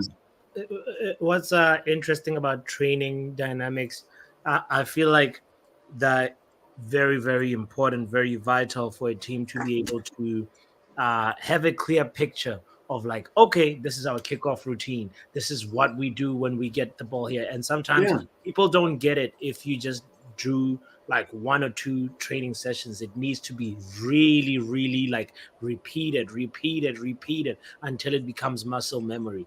But I think Yeah. Nuruddin's point though, like I'm 50-50 about it, because sometimes I agree with him, sometimes I'm like, but you really also need real game conditions to test out those training You do. Yeah. drills. So because like in training, everybody is trying their best, but they're not really trying to hurt each other. They're not really they're trying to stay available for the next game or available for selection. That's how, at least for me, whenever I trained with my mates, it was like that. It was like I want to be good, but like I'm not gonna. Maybe you could say that. Pappy. No, you're right. It just reminds me of something what a gaffer once said to me. Yeah. And we're talking in the changing room, and he rinsed me. He said, "Right, can we just want to make sure who's available for the game this Saturday? We're away in Hereford. Who's available for the game? So Stu, you available? Yeah, I'll be available, boss." He says, He goes, "Wouldn't it be great if you're available to take a pass during the fucking matches?" Like that. And he fucking rinsed me. I'm like thinking, kudos. But that's what football's all about. You need fucking that rinsing, and you're right. Availability. It's all right if you're available for a game, but if you're fucking useless while you play, what's the point? And that was his point. Yeah, that was always be his point. And basically, I've given away a couple of stupid passes, I think, or given the ball away a few times, or wasn't available when I should have been. During the previous game, and he was right to dig me out on it. So I made sure on that Saturday, because I used to on a Thursday, I still do, by the way. When the team's picked, I'm white as a sheet. I panic. I have palpitations until I hear or see my name, and then I can relax. I get that anxiety, because I shouldn't say this that much for you. Yeah, I shouldn't say this, and I apologize. No, but I'm curious. It's embarrassing to be a sub, in my humble opinion. That's fucking embarrassing. I find it embarrassing. You're on the bench. Oh fuck, not good enough to play. I'd go and skulk off. I wasn't picked one tour for the first game for Shifnal Town, right?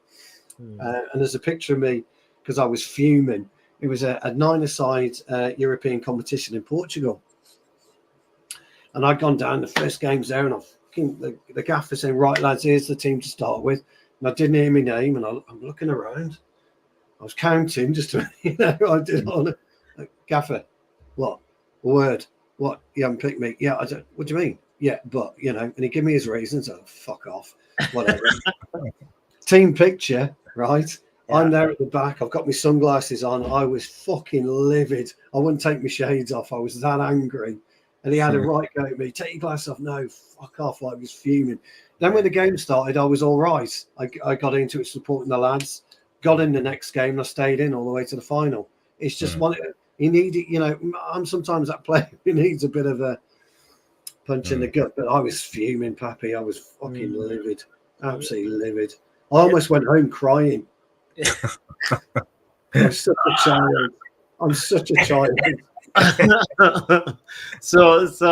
But I'm also curious where Jarvis stands with this. Would you go to the extent of choosing training over, like, sort of what Nuruddin was saying prior to coming to the stream? I was listening to his show. He was saying, bin the Europa League and Poppy, if I were manager or in charge of Man United and could make decisions, first of all, I would discipline these players and set things straight.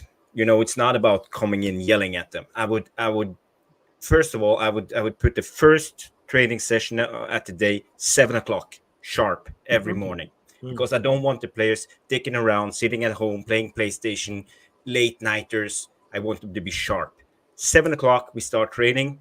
You train for 2 hours, 1.5 hour, 90 minutes. I don't know. And I give everybody a pulse watch, the one of those smartwatches. and I tell them that we eat lunch, breakfast together, nutritious food. Then I demand they go home, get some sleep, 2 hours. Every day they take a nap, 2 hours. Then they come back, training again. And then they are so tired when they come home. They don't have time sitting, scrolling on social media, doing stuff, going out in the club, dancing, nothing. They have to be sharp next day, 7 o'clock. I want everything to be professional again. Professionalism, 100%. That would be my first demand when I come in, if I came in as a coach, because I believe, players, when they come to Man United, you get pressure and you get stress. And you know what you lack when you're stressed and get pressure? You get sleepless nights. Yeah. That's the thing. Absolutely. And I think a lot of our players struggle with sleepless nights. But you can solve that by setting a routine, keeping everything very strict. 7 o'clock, you start training, pulse watch, you take a nap, you eat. Problem solved. Dude, somebody gotta put Jarvis at the wheel. Look at that. It's basic. I've been a football player myself. It's basic. If you come into that rhythm, everything is fine. Why do you think players like Paul Pogba always performed when he was in the World Cup with a group of players for 30 days? It was routines. But when he came back to Manchester, he was home free, go out with his entourage, having fun, coming in. This is it, Jarvis. This is Man United culture now. Under Fergie, it wasn't like this. But when Fergie left, we lost that culture. No, I agree with you. I think 7 a.m. training, which means to me you've got to be there at 6:30 a.m. By the way, if your 7 a.m. start to means you're late at 6:30, you go straight in. You get changed at home or whatever for your morning session. Then when you come back for your afternoon session, then you change in the dressing room. Do a bit of gym work, and then you're out on the field. Then for about an hour and a half, and you're learning certain drills. But you should also, as a player, and one of the things that we also do, it's a bit different, by the way. We'll go in and say, well, look, we were a little bit short on corners or whatever. So let's just have a look at that. Well, our positioning wasn't quite right. Let's try and understand why we weren't right. Where did we get it wrong? Do we have the wrong players in and around the post area? Shorter players not picking up taller players or whatever, and things of that nature. Or our finishing. Let's do some finishing drills. We haven't done this a couple of occasions. Can you do that? And I agreed that there is an issue. We're not playing Saturday afternoons anymore. We're playing Wednesday night, Thursday nights, and whatever. But you can still, as they're professionals, you can still factor that in. If you're going away, traveling away, you do an evening training session. You get them trained up in the evening, 6 till 8. Then they go home. In Italy, there are certain teams that have bunks at the training ground. Yeah, why not? You will sleep here because this group of games requires us to be together. So you will sleep here. You'll get 1 hour a day family time or whatever you need to do, family time where you can, FaceTime your family away, but you sleep here. That's what happens when you're away. But, with England, we would always, we got into a stage where we used to take the wives and girlfriends would go away with them, Even our England over 50s team right now, they're off to Thailand in February. They're allowed to take their wives and girlfriends. Now, what's all that about? Take your wife and girlfriend on a fucking tour. Wife and girlfriend together? Well, sorry. Yeah, in my case, obviously. No, wives or. Sorry, I had to go for it. No. I'm thinking, you don't take your missus on tour. You don't take your bird with you on tour. Sorry, a girlfriend or wife. You don't take them on tour. Fuck that. Stop that. But, you go out and you enjoy yourself. So there is this element. But don't forget, though, players cry now, don't they, to their agents? I mean, there's a host of stories where young players weren't allowed to buy their own homes under Sir Alex. They had to go and ask if they could buy their own house. And he would turn around and say, no, you're not ready. You're not grown up enough. And he's thinking, well, I'm playing at Manchester United. but you're still not growing up enough. And this is where maybe these young players need that again. You know, stuff the agents. Tough. Don't care what you say. No, we want you here. We need you here because you're not performing. We're paying you 30,000 grand a week. I need you to do, you know, to perform at the highest level. So what can we do? So I'm just kind of like fucked off with it, really. I'm just fed up with modernism in football. But I've still been saying it for years anyway, haven't I? Just fed up with it. Yeah. I don't think if you have any. Say again. I feel we've all put the world to rights tonight. I feel there's been a collective frustration, even in the group, in the VAR chat. There's been this collective frustration we've all aired at the same time. It's been quite good tonight for that. Yeah, it's a good therapy session. I don't know if you're going to talk more about the game. I think we leave it to the questions from the Q&A session. But I have one thing planned coming up, and this is for you guys. We are going to do the devil's advocate. Lord. And it's you two guys, and you two have to explain the best. It's not a difficult one this time. Have I got to defend someone again? Yeah, no. Let's as long as the player played for Man United, because I don't. Let's just play the devil's advocate intro, and guys in the chat, come with your comments and your opinions also.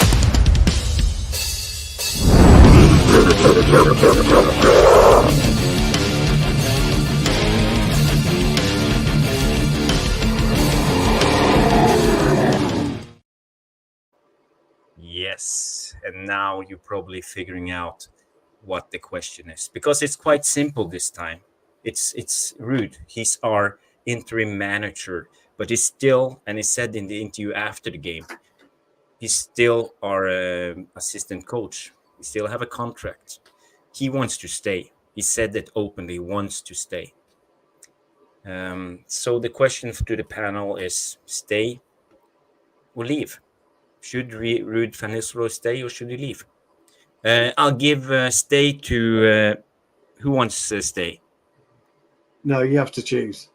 Yeah, okay. I'll give stay to Stu and leave to Poppy. You have 2 minutes. Do you need any time to prepare? No, I'd rather have Pappies, actually. But anyway, let me play devil's advocate then. Why should he stay? For me, Ruud is the greatest ever Premier League striker. I know people look to Erling Haaland, people will look to Dennis Bergkamp, Thierry Henry, etc. But for me, Ruud's been the greatest Premier League striker. Could score an inordinate amount of different types of goals, good in the air, strong, powerful, uses left peg, uses right peg.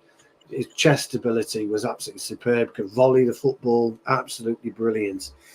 But does a brilliant player always make a brilliant coach? Absolutely not. In fact, it's more that substandard players make better coaches. But having Ruud around, and this is why I would keep him, because you have to have somebody that instills the essence of Manchester United. There have been, players there like Fletcher, in the past. That worked under Sir Alex, has been Carrick, etc. But Ruud was always a strong character, very strong. He was the one that called out Ronaldo in the early days and made Ronaldo look at himself. Called out against Sir Alex. He says he regrets it today. I'm not really sure he does. He was bold enough, big enough to call out Sir Alex, and you need that in your dressing room. Now,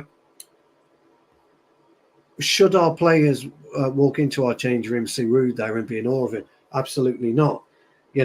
That's not what football should be about. You should never be in awe of any man or person. You should want to be better than any man or person. That's how it should be. So I think understanding the club, I think it'd be great for Amorin and his backroom staff to understand the real history of the club. And that's what I would delve back into. People say, never look at the past, always look at the fucking past, because Manchester United was there way before Garnacho, way before Casemiro, way before Ruud himself, Sir Alex. There has been people who have built the foundations of our great club. He will understand that, and I think he should be in a position to really push that forward. So for me, yes, I think he should stay. Okay, great closing argument there from Mr. Wally. And now let's go to Puppy Power Hour. And why should Ruud Van Nistelroy leave? Ruud, you got to go.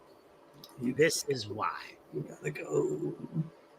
We are not a sentimentality camp here. We don't want to be stuck in the past. We're trying to rebuild a brand new Manchester United under the image of Amorim. Amorim has got his 5 guys that he's worked with from when he started coaching, and he's gone every single place with them. And you, my friend, are going to mess up the dynamics. I do not want an assistant manager who's going to be sitting on the dugout arguing with Amorin over what's not working and what's working, creating more of a circus in our club. Ruud Van Nistelroy, you got to go. Ruud Van Nistelroy has to get out of here, not only for Manchester United's sake, but for his own sake, because he needs to grow. He needs to go out there, learn his coaching experience, implement his own ideas, and learn how to be a better coach. Because guess what? If it doesn't work out with Amorim, maybe we might call you Ruud. You need to go get your own accolades. Go develop your coaching voice, your philosophies. Put them to the test. The same stuff you were arguing with Eric Ten Hag about, go and implement your own ideas. And now, so that you can come back as a better person. Ruud Van Nistelrooy has got to go, not just for Manchester United's sake, but not only for his sake, but because he reminds me of Eric Ten Hag, man. You got to go. Time for a brand new chapter. Well said, Pappy. Well said. I might just let you have that one, Pappy. Have we got rid of him? Oh. Did Sorry. he kick him out? I would have kicked him out as well. I would have kicked him out as well. The good, the bad, and the fucking ugly. Get him gone. Get him fucking gone. He sinbin me. Yeah, too wrong. I'd have fucking sinbin you for that as well. Well done, Pappy.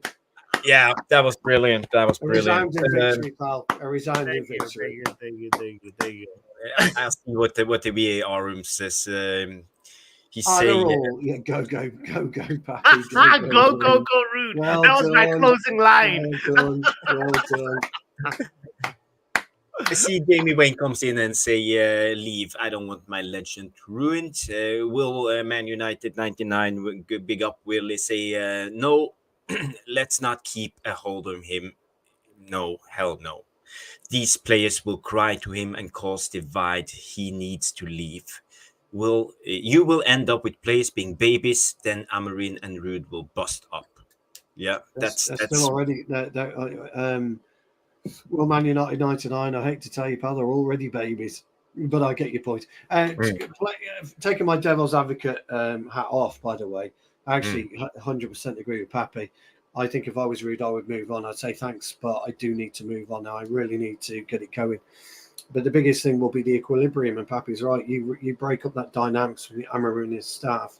That's what's been the weld between them. Yeah, so for me, I think Pappy wins that. I would concede that one anyway because I love Ruud, but I think he's got to go. And if I'm Ruud, I'm looking at getting going back to Holland, get myself a club in Holland again. Ajax, maybe go back to PSV.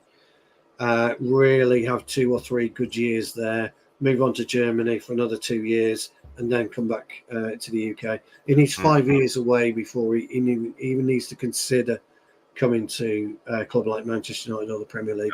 Yeah.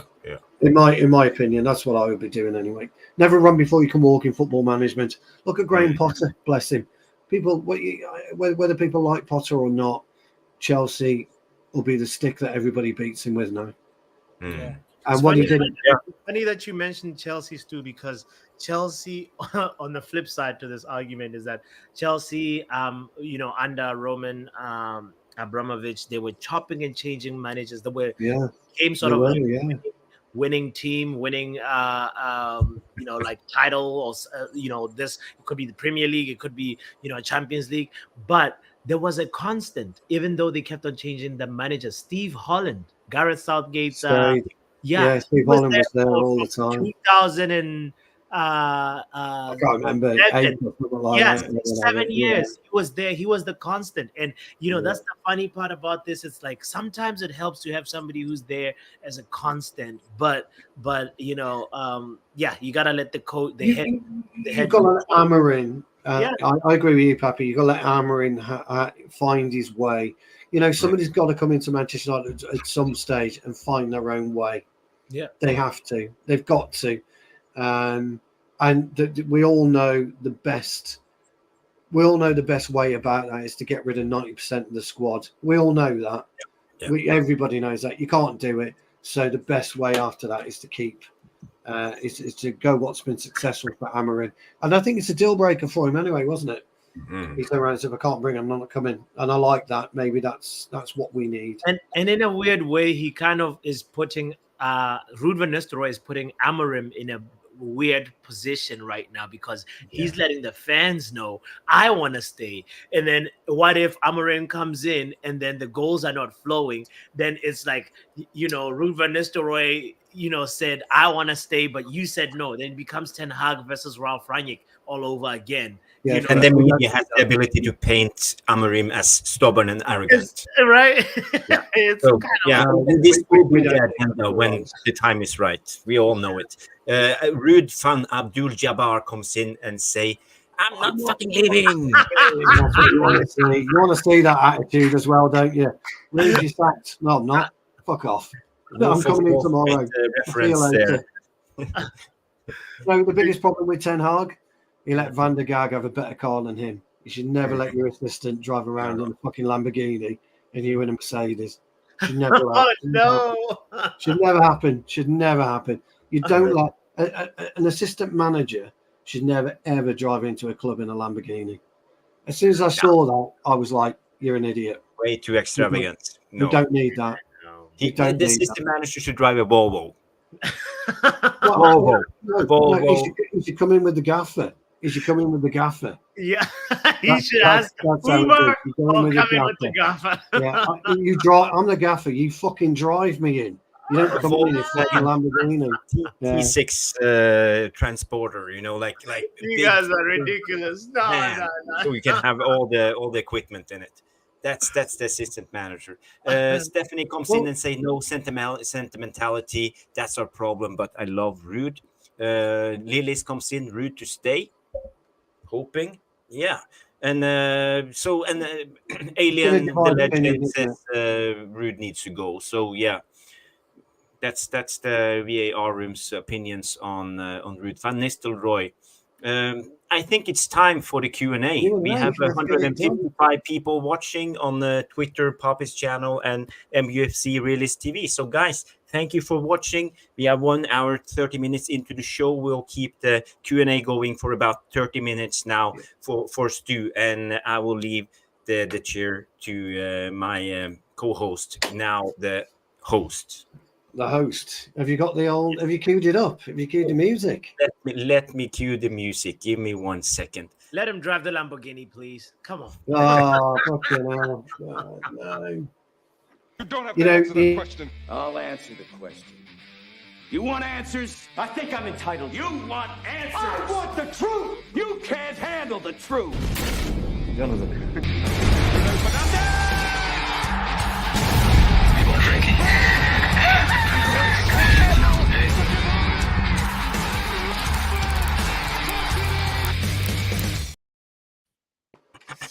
Well, and before you go, I just want to be having a request from Mr. Neil Driscoll himself. Big up. Yes, I know. I did Neil. see that.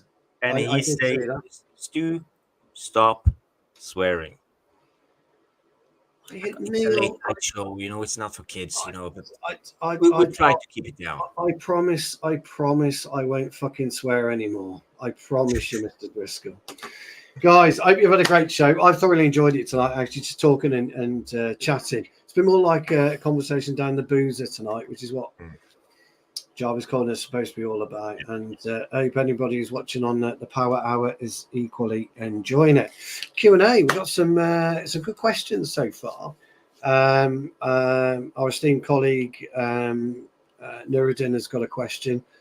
we'll leave that to a bit later. Yalam Amin's come in with a couple. Yeah, read the third, the second, because he had I think that was so good. I just wanted to mention we talked about your history in the beginning of the show, and he said sounds like something I did. There was a massive big dude on our opponent's team, and he was kicking and trying to injure our best player. So I gave him a tackle that sent him off flying into the side netting.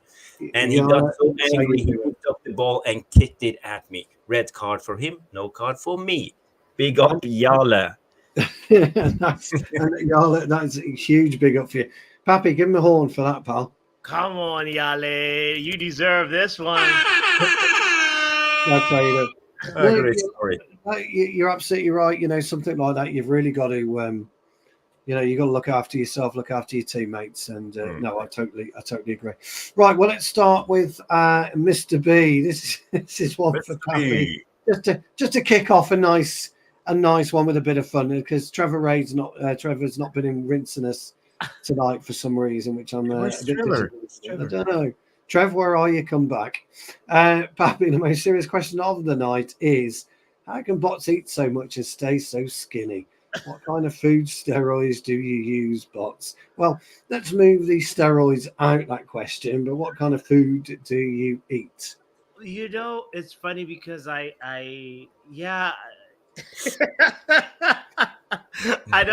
don't have a serious answer for you, Mr. B, but I make sure that I have a good balance between working out, whether it's like even you know, like jogging or even just, you know, simply taking a walk. You know, I make sure that every single day I go for at least 1 or 2 walks. That's just something that I do. I can be listening to like a show, listening to some music. It's just that balance, you know. But yeah, I'm infamous for eating on stream while watching it. I do eat-alongs, watch-alongs, chill-alongs. Eat-alongs. So, you know, and today was the first time I was just thinking, I was like, wow, this is the first time I'm actually eating a whole meal on Jarvis's Corner. I haven't turned the camera off to go get a refill. And so you caught me, Stu. You caught me, Mr. B. You caught me. So, well, anyway. Mr. B in the VAR room, watch out for Pappy Eats. Yes. That's his new YouTube channel coming shortly. Yes. Sponsored by Kellogg's cereal, I would imagine. Jarvis, what about we have an update from Neil. I don't want to read it out because we know someone is listening. So. She doesn't like swearing. No problem at all, Neil. That's absolutely fine. Jarvis, what about yourself? Because you're obviously a lean, mean fighting machine. Yes. Look at that! Look at those. Eat a lot of proteins and vegetables. Actually, that's and you know, potato chips. That's my kryptonite. But yeah, and I try to stay off the alcohol as much as possible.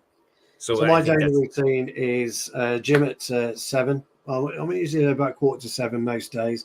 Don't lift anything heavy. I just try and stay fit. So I can keep playing football. I do a bit of running, cycling, boxing. I love boxing. I've got a bag. I give the old bag a slap around 2-3 times a week. And I don't take any supplements or anything like that. So I just try and stay fit as possible. Football is my longevity, and of course, I bet you, Stu, with your body shape, if you go to the gym regularly, you gain muscles. I would balloon up if I. So I don't lift heavy to gain muscle. I do it for cardio a lot. So Saturday morning, I do. If we haven't got a game on the Saturday, we do on the Sunday. I'll do a mini circuit on the Saturday. And then if we do it on the Saturday afternoon, I'll do a mini circuit on the Friday. And that will be a minute speed on the bag, a minute of 10K dumbbells. So I try and do, within that minute, try and do 20 per arm, 25 per arm. Step ups for a minute, and then the watt bike for a minute. And then I take a minute break. And then I do that for 10 minutes. So I do 10 cycles of that. And that does me quite good for cardio. So I do. And then I can eat what I like as well, Pappy. So get in. That's my thought. Man, let's go. Right then. What a great question for Mr. B. We probably spent a bit too much time on that one, so let's try and kick through these. Kingsley says, "Are we getting another player from Bayern Munich this summer?" It's not something I've heard. Alfonso Davies. No. That's a no then. Well, we have been linked to him, and we have strong relationships to Bayern, and we know how to deal with them. It looks like we can actually make deals with them. So I wouldn't be surprised if we sign a player like Alfonso Davies. And he's injury prone, but he's quick, he's good. Oh, good player, Canadian international. Yeah, absolutely. I think he goes to Madrid if Trent Alexander-Arnold doesn't go there. I think he goes to Madrid. Do you think so? Yeah, Is he good enough? I mean, we're capable of doing another hijack. When you think about it, Louis hijacked any Euro. What stops us from hijacking this one? But yeah, I think Davis is better than Trent. So, but I also think Joshua Kimmich is out of contract this summer. He is. He will be a high-wage player, and he's not the right profile for Ineos, but he's quite good, Nobody would have got Kimmich 3 years ago, 4 years ago. Nobody would have got anywhere near Kimmich. It's a sad. He'll be 30 next year, so I don't know. Great question, Kingsley. In answer to your question, we don't really know, but Jarvis and his contacts, he'll try and dig it out for you. Neil comes in, say chicken, fish, protein, and why my protein powder, yeah. No, that's a good diet. That is. I'm not a huge fish eater, Neil, but I do like my chicken. I do like chicken. And an alien's diet is usually Jimmy Spoons, full English, and Stella. What's wrong with your pants? I'm more of a Guinness guy, alien, but. I'm sure we'll see you up in Manchester one time. We'll have a Guinness with your Stella. Right, another great question from Jamie. I hope you're still with us, Jamie. For the panel, if Gyökeres comes, who's feeding him? The chances. Name one player, because I cannot name one that is capable of it. Pappy. It's a good question, actually. Who's going to actually feed Gyökeres? Yeah, it's a very good question. Yeah, I like that.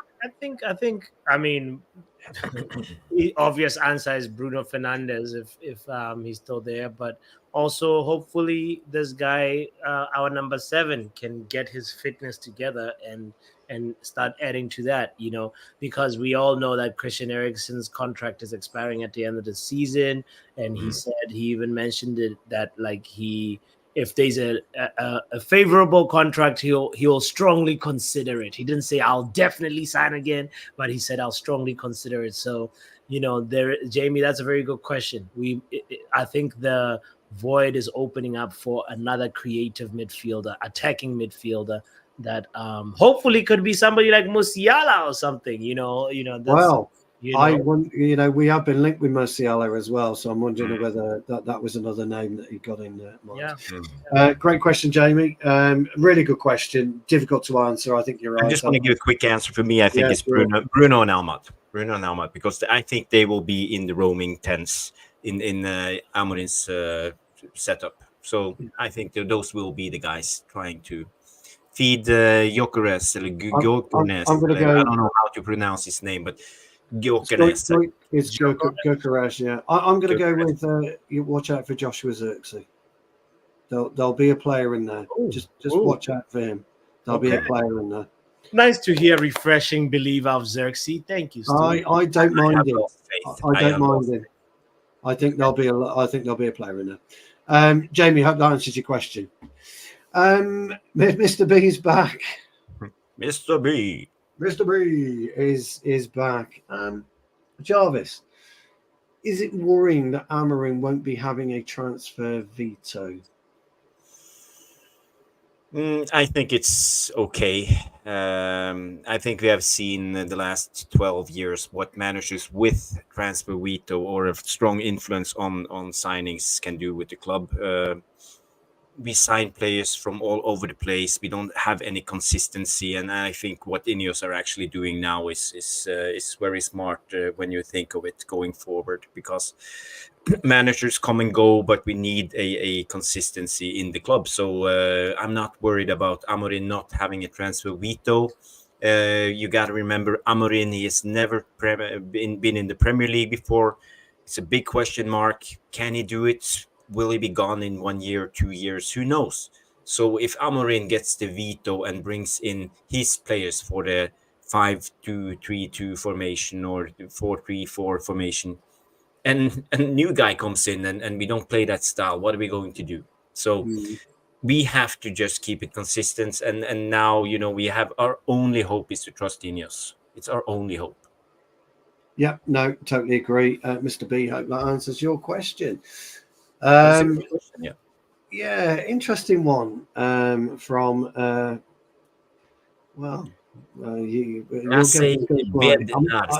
refuse to butcher your name, pal. Maciej Bednarz. Yeah, Maciej, perhaps? Maciej? Let's call Ma for sure. Ma, we'll call him Ma. Pappy, where is the money coming from for this coach to implement his style? Ma, that's a very good question. And I think Nuruddin summarized it well, saying, we got a broke billionaire over here. So I really don't know. But the funny thing about Manchester United is, like, we hear these moments quite a lot the last, 10 transfer windows. Oh, we don't have money. But then somehow the money just, some levers are pulled. Something happens. I don't know if they take a loan. It's in the mattress. Under the mattress. Under the table, I have no idea. But as long as we don't violate financial fair play, I feel like we will be fine. We're Manchester United, probably maybe just sort of surviving from our legacy in terms of ticket sales and shirts sold. But we know our number 7 didn't sell a lot of shirts this time around, so it's going to be very slim pickings. But Jarvis might have something to add on that. No, but I have a question for you guys. I don't know the answer for this. If let's say if Sir Jim Ratcliffe or Ineos inject some money into the club, will it help us? Can they do it? Yeah, you can always inject money into the club. Because you're an owner of a business, so you're entitled to inject money into the club. But you're still going to have to work in the parameters of what PSR, FFP, whatever it's fucking. Yeah, but let's say if you just bring money into to reduce some debt, and you don't have to pay interest. Well, it's like the interest will be the extra. But the thing about it is, and I've said this before, carrying debt against the club doesn't really hurt us. You know, the debt is not against Manchester United per se; it's against the holding company, and it doesn't really hurt you. You know, Apple carries 15, 16, 17 billion of short-term debt. I think it's about 134 long-term debt. Microsoft do the same. Every club carries debt. It's just for us, because we've never really drawn it down too much, because we keep borrowing against it. As long as you can service the debt repayments, debt has no real, kind of issues against your balance sheet, really. Debt's just debt. So it doesn't look good, but it's still debt as long as you service it. So what you tend to find is when you're budgeting per season, you budget from January onwards, and there's always money available. So that Manchester United are always putting 200 million quid aside for transfers. So the money will be there, whatever. But we may have to rely again on sales. It just depends. But there's always money available because you budget in advance.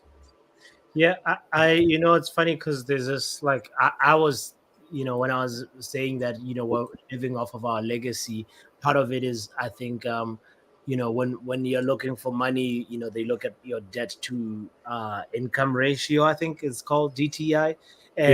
But Man United, you don't really need to do that per se. So for me, it's. Oh, yeah, it's for him. Oh no! There's a couple of quick questions here. Does Garner have a future at United? Oh, what happened there? Yeah. Anyway, I got Yeah. this. That's fine. So there was just a very quick question here. Does Garnacho have a future at United? I think if we went round a quick round robin, yes. Yeah. Yes, definitely. Yeah. I think it's a very Jonathan. I think it's a very quick question to answer, pal. I don't think there's anything to add. Pappy went for food break. The only thing to add, if let's say there's not a spot for Garnacho in Amorim's system, he can't be used as a wing back and he can't be used as a 10. What do we do? Well, I think Amorin's going to dispense with the two wingers anyway, and I think he's going to play a hybrid 9.5, and I think we'll use those as 20-25 minute impact subs. I don't think so. I think there's yes, 100%, but I do think that he won't get as much game time as under Amorim. But he might 500 at the same time, so it'll be interesting. Pete Alien says, "Stu, is this the worst Man United squad you've seen in your lifetime?" Yeah, do you know what? It's as close as. Even when we were winning, in the late 70s and the early 80s, we had some brilliant footballers: Stevie Coppell, Gordon McQueen. The Greenough twins, brothers, should I say? Stuart Pearson. These are players with Robbo when I was growing up. Remy Moses. We've had some brilliant players. Jesper Olsen. Some great players. So I think this is probably my lifetime. The weakest that I've seen for sure. I would agree with that. Jarvis, Danny B. Pete, I hope that answers your question, by the way. Danny B.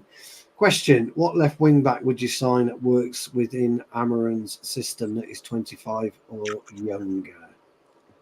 Yeah, I think the obvious one is the guy we have been linked with is what's his name? Milos Kerkez. Milos Kerkez, whatever it is.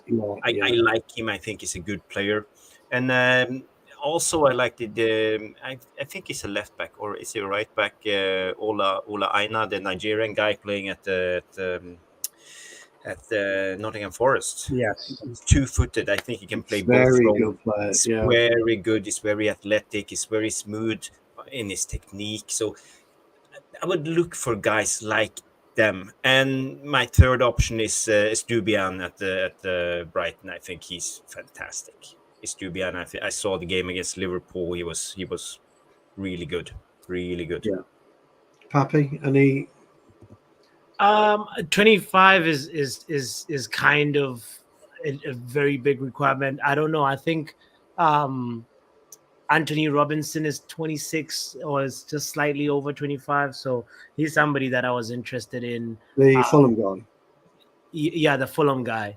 Yeah, he would be my choice. Yeah, I think he's 28, so I think he's 28, but he would be my choice. Yeah, he'd be my choice. Yeah. It's very, very, you narrow the filter down when you say 25 or lower, but because that's basic. We'd all go for Teo and Anders, wouldn't we, if we could? Of course. Let's be honest. Like, we should have gone for somebody that was really, really there. Kadioglu was there. Yeah, he was there. Yeah, even post World Cup, we should have hijacked Man City's Guardiola. That would have been a great. What a signing Guardiola's been. Yeah. What a signing. Yeah. Danny, great question. Difficult to answer, but hope we're giving you some names there. Dave 147. Again, really good question. He's noticed Harry Amos on the bench. Dav 147. I don't know. Dav. We'll go with Dave. Yeah, let's go with Dave. Yeah. Last couple of games, do you think he has a shout at being introduced as a left wing back? Just a very quick one before Pappy comes in. I think we've had no choice but to put him on the bench, but I'm sure Pappy's got a different view on that. No, I think we know that our guys, regular left backs, should be on the way back. Talking about Malacia and Luke Shaw. Miraculously for Luke Shaw. Yeah, but it's definitely the last couple of months / years have put lots of doubts in Manchester United hierarchy and fan base that what is our plan moving forward post Malacia, post Luke Shaw, because who knows what kind of player Malacia is going to be when he comes back. Who knows how long Luke Shaw will be available when he comes back. So it's all these things that if we're not thinking about a contingency plan, it shows we're not learning from our mistakes. So looking at what happened, we should have probably kept Fernandez, the left back. We should have, because there's a player in there. And now Harry Amas, the stage is set for him. Let's see what he can do. Bit too soon for Amas for me. I do like him. We need to get Mark on actually, because Mark's got a lot of knowledge on the under-18s, and I think there's another player he was talking about that he rates a bit better than Amas. So perhaps we should try and get Mark on maybe next week, and we can maybe do it. Sorry for bulging in all the time. I know you are the boss now, and you sit in the driver's seat. But I just want to bring this one up. We have Trevor Wade. He's back. Trevor Wade, the Evening Stew Mankini, Damon Albarn, and Go Gadgets. All right, Trev. You're a bit late to the party, pal. But at least you're here. That's the main thing. We missed you, Trevor. We have missed you today. I want to add this. Jamie Wayne comes in and say, can we put some respect to Right. Yes, we can. Are so good. And I made this tweet yesterday. I'm just gonna show it because this is the guy I have been talking about. Iraola. He's an astute manager. You look at his his three last results: 2-1 City, draw against Villa, and 2-0 Arsenal. He's doing bits. That's with a group of player. Jarvis, that's where you're going to see him at City. He'll be City. So? Yeah, he'll go to City. Yeah. Why wouldn't you? If you were City now, why wouldn't you? Yeah, it's a brilliant man. He's a great another manager. team that I want to put some respect on, guys, is Nottingham Forest. If they're in the top 4, like in December, they might go on and steal the league. Like, everybody's worried about the regular favorites, but nobody is thinking about Nottingham Forest. The teams that they have beat are big teams as well, and they are just silent, doing their business, and nobody's thinking about them. But keep your eyes on Forest. Totally agree. Our gaffer on a weekend is a Forest fan. It's unbearable. Absolutely unbearable. Stephanie, the legend that is Stephanie, she's in with a couple of questions actually. The first one I will give to you, Jarvis, and I'll take the second. If United don't beat PAOK, which is Thursday, and Leicester, we're at home by the way for both of these games, do we write off UCL qualification? With a bit of a laugh. It's a very tongue-in-cheek question. But I think we can still go through if we lose against PAOK. It's I think we need 9 points. We need 9 points. That's all we need to go through. And we don't need anything. We go to the playoffs. So we can we have Bodø/Glimt, and we have one more extra game. We've got so we can get 9 points even if we lose against PAOK. So I don't think all hope is lost, but it will be extremely difficult because I know Bodø/Glimt, they are good. They are good. So, and Leicester, Leicester, we need to win that game. Basically, we can't lose points against Leicester. No, it's a must win. She's also come back with, and this is why I'm quite happy to take this, if Mount had a head injury, can he wear a Petacek headgear to play? I think it would probably give him a headache, Stephanie, and he wouldn't be able to come on. He'd have to have a couple of ibuprofen or a couple of paracetamol and have another 3 weeks. One of those bubbles. It'd be too tight for him. Boy. Disgraceful that he and Luke Shaw appear to have now suddenly recovered miraculously, and they're all back in training. Malacia, I don't have too much trouble with. I just want the kid back playing football. I think he's been through a tough time. As for Luke Shaw and Mason Mount, no, got no time for both of them, I'm afraid. Too weak. Luke Shaw, by the way, I know he's had a terrible injury, but there are selfish footballers out there, I'm afraid, and I think Luke should have moved away to a different type of club where he could have had a bit more of an easy ride. So, no, in answer to your question, Steph, I think he gets a headache and would be unable to play with that. Next question. This is a bit of fun by Lilith. Question for Stu, Jarvis and Pappy. When are we going to a nudist beach? don't want to get these guns out in a nudist beach. You know, alongside the two models that are, I'd be a rose between two thorns. I'm afraid. A rose between two thorns. Great question, Liz. I love those types of questions. They're what the Q&A is about. Thanks for that. I'm sure Trevor will be rinsing the lot of us in the chat. Davi's back. We kind of touched on this, Dave, but I'll let Pappy just take this briefly. Do we need to spend fortunes on wing backs? I think, Davis, this is actually a really important area of investment for Manchester United moving forward. If we really want to see the best of Ruben ball or Amorim ball, I think we need to make sure that we have the best wing backs possible, because that's so integral to his style of play. And it's kind of you know, like we got to look at the players that could possibly play wing back right now, and it's going to be a trial session for them between November 11th and the rest of the season. Can they cut it? Because at the end of the day, if you're just a winger who's not willing to come back and put in the defensive shift, or even like be you know, technically sound like Amorim wants his wing backs to be, then you're not going to cut it, and the whole system almost sort of falls apart. So very, very good question. I think that's the area of investment that Ineos has to prioritize for us to be successful. Yeah, totally agree. Dav, I hope that answers your question. I think it's a great answer.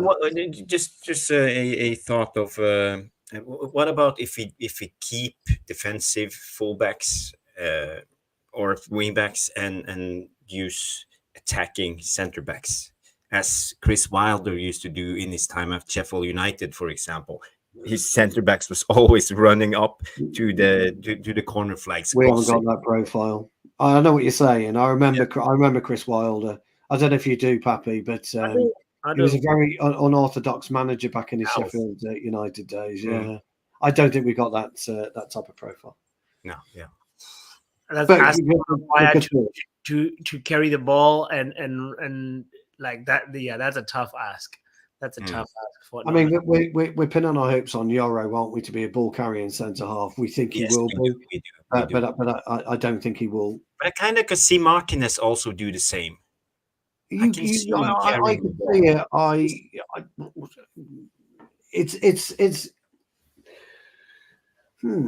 It's yeah. Well, I don't really know what to say to that one, Jarvis. Maybe we should. Maybe we should bring it up again. Really cook under Amorin. I think. Yeah, maybe we should bring this up again. Yeah. How much did Chris Wilder win with this attacking centre backs? He got them promoted. Okay. He got them promoted. Yeah, he got them promoted. Yeah, and he did great his first season in the Premier League. They didn't know what to do about the attacking. It was ridiculous. I have never seen it before because it was ridiculous, so unorthodox. So yeah, too unorthodox. Dav, hope that answers your question. I know you have another question as well. Talking about the connoisseur that is Jarvis. I'm not sure connoisseur is the right word for him, Dav, but we'll show the question. Pappy, one for you, pal. Yeah. I don't think we should be asking this question or discussing this, but Jim, I get it why you're asking it, but he's not arrived yet. So I think you should perhaps put that on the back burner. But how long do you think we should keep Amorin, considering that Erik ten Hag was sacked after 2 months of giving him a new contract? I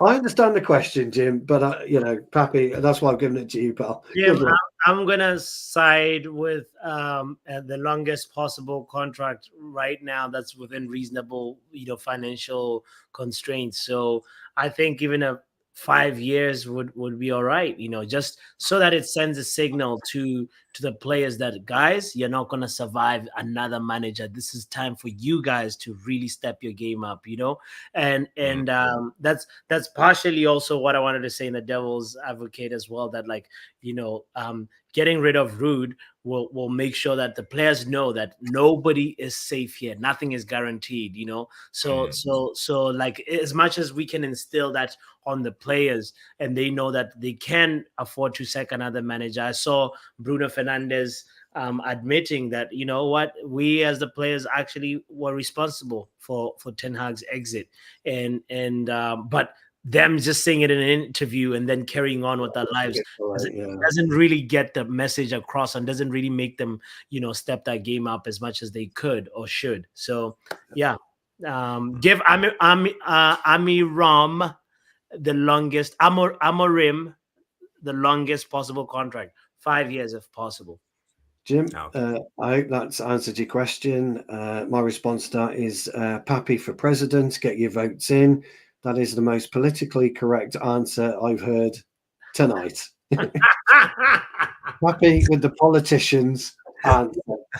Let's go. If you're ever searching for the American yearbook answer, there it is. There it is. Well done, Pappy. Give yourself a horn for that one, pal. Thank you. Brilliantly put. Absolutely brilliantly put, because it's a very difficult question, Jim. But thanks for asking it anyway, pal. Just a quick one for our good old mate, Trev. What's Stu wearing for the Christmas party? I heard through the grapevine of gold pants like Kylie Minogue. Can you verify this, please? I'm actually going purple skinny jeans to the Christmas party with white high tops. I'm told they're called high tops, the younger generation. I'm trying to be a bit hip here, Trev. And I might go with the old tight white muscle t-shirt. I might get that on. I can't pull it off like Jarvis, Trev, but I might do that. You should go with a pirate shirt like Prince used to have. Yes. Like fluffy. And then what I'm thinking of, just to tap it off, I'm going to go with a bit of a vanilla ice. I'm going to get the tips of my hair dyed blonde like Vanilla Ice did back in the day.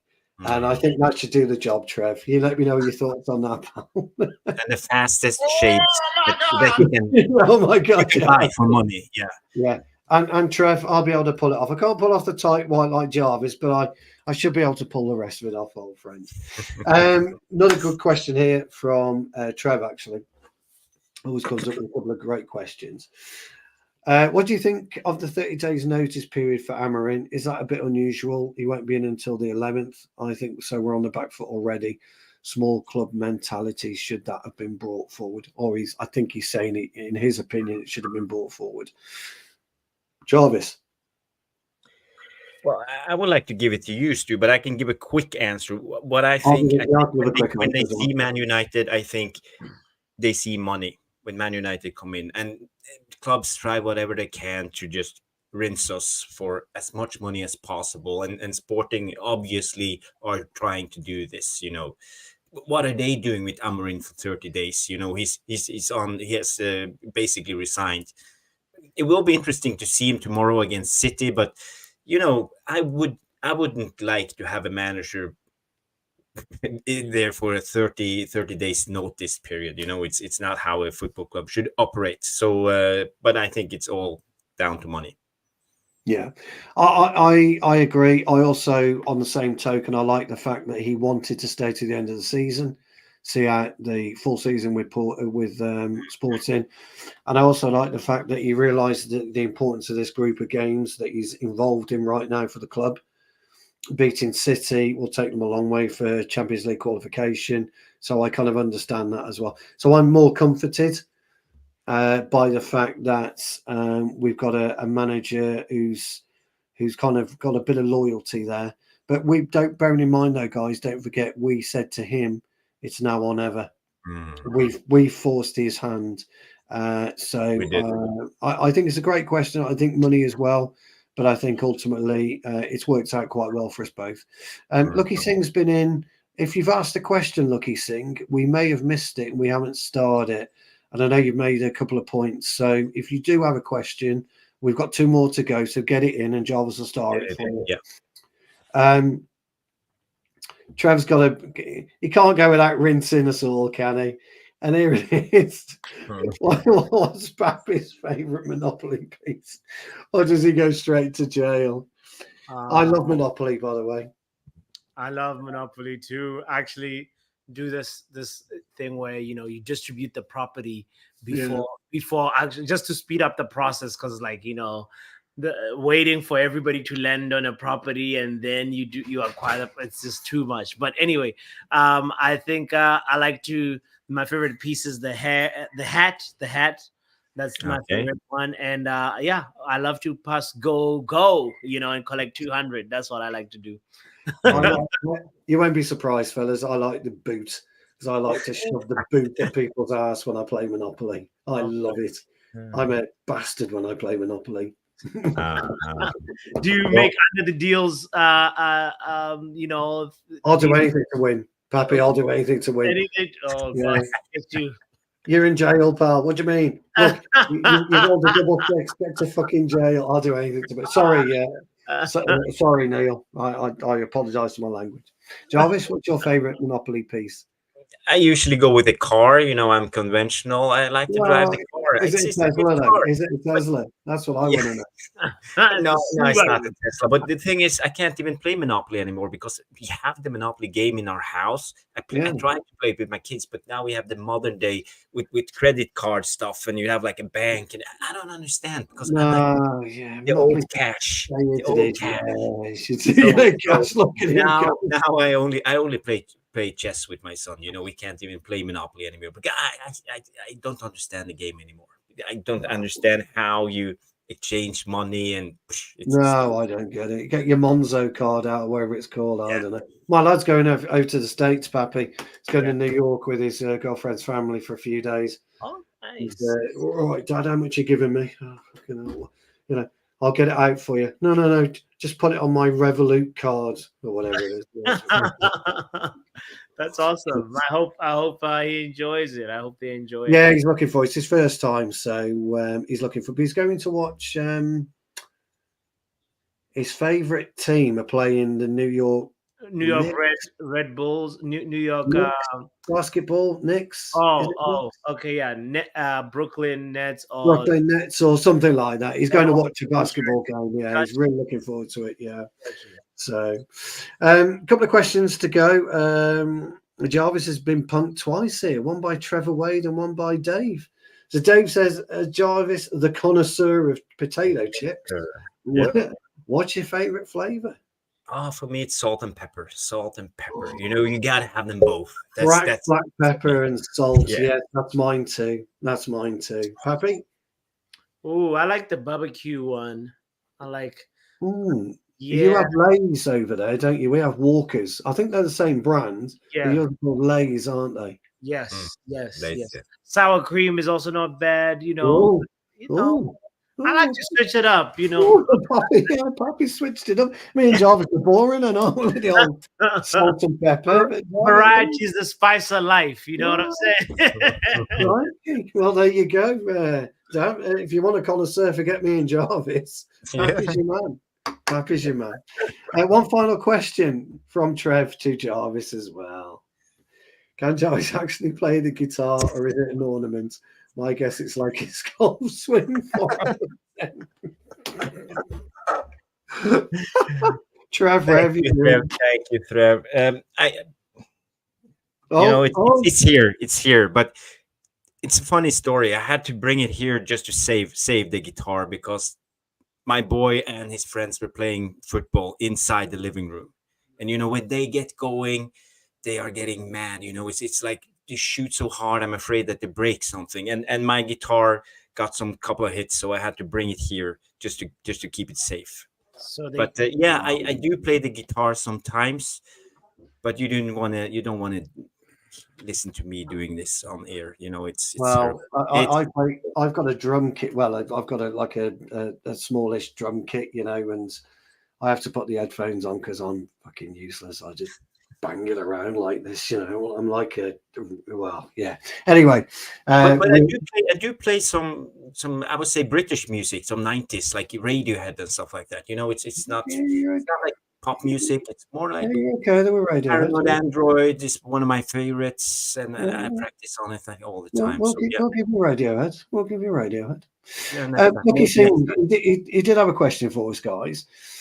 Stu, I've heard that reports that Glazers have given Ineos 1% of the club now. It may well be that there's been some silent investments that we're not aware of, Lucky, but I can tell you there's been a bit of movement on a sale in late 2025, 2026. And there's been a couple of interested bids or bidders made known. And one of them happens to be Larry, is it Ellison, Pappy? The Oracle guy. Oh, actually, I'm not familiar with him. He's worth a few hundred. He's worth a few billion, isn't he? Is it Larry Ellison or Ellison? I believe he's worth a few $100 billion anyway, isn't he? Oh yeah, it is Larry Ellison. Yeah. Yeah, is he worth about 150 bill, or he's worth a bit, isn't he? Maybe 90 bill. Yeah, he's worth a lot. He's worth a lot of money. His net worth is 208 billion. There you go. So there is a suggestion that he's weighing up a bid. I did also read somewhere, and I wouldn't put a lot of faith into this, but I read somewhere that the PIF considering dumping their shares in Newcastle and bidding for United. So, but we didn't we all think that maybe late 2025 straight 2026 the Glazers might be ready to take some money. So I think it's a very difficult deal, though. It's a difficult deal to be had because you've got to overpay for Jim's shares for Sir Jim. He'll want 2.4 bill back. He won't want 1.4. He'll want 2.4. So you're gonna have to. So Lucky, I have heard that as well. So, but I couldn't firm up whether or not he owns 31% of the club at the moment. And Trev, a lovely question from Trev. Thank you very much, Trev. My mum's now home.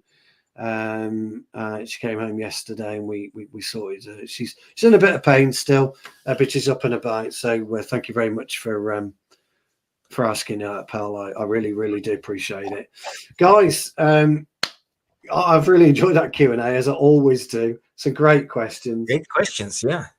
Some brilliant questions. I think it's been an absolutely brilliant show today. I think we've had a lot of anger and kind of, I don't know, there's been a lot of kind of bubbling stuff inside us, hasn't there, with what's gone on with the club. And I think we hope that we can all see a way forward.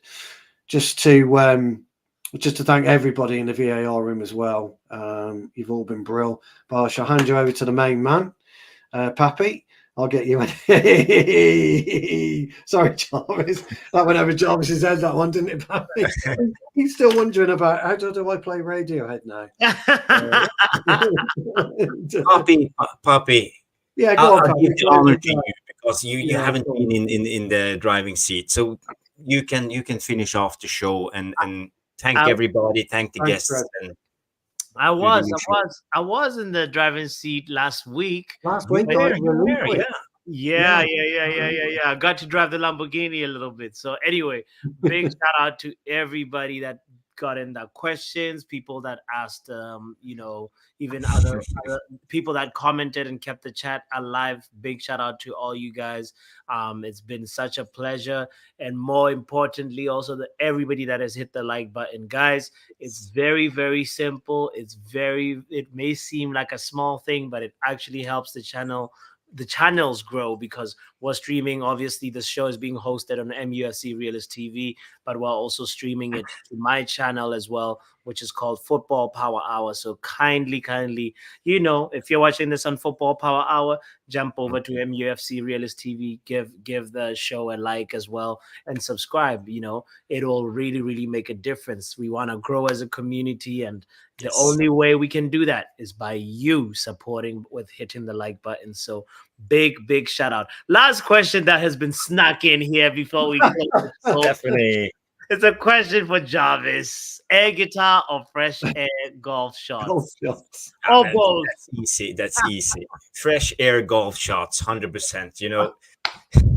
at the moment, I'm totally hooked on golf, and I can't wait for it to be spring and summer again, so I can go golfing. I'm actually considering going down to Spain for a couple of weeks just to play golf now in the winter time. So yeah, that's how hooked I am on golf. Too much money there, Papi. Too much money. Too much money. You should go clear the debt at Manchester United. Yeah, go do that. Yeah.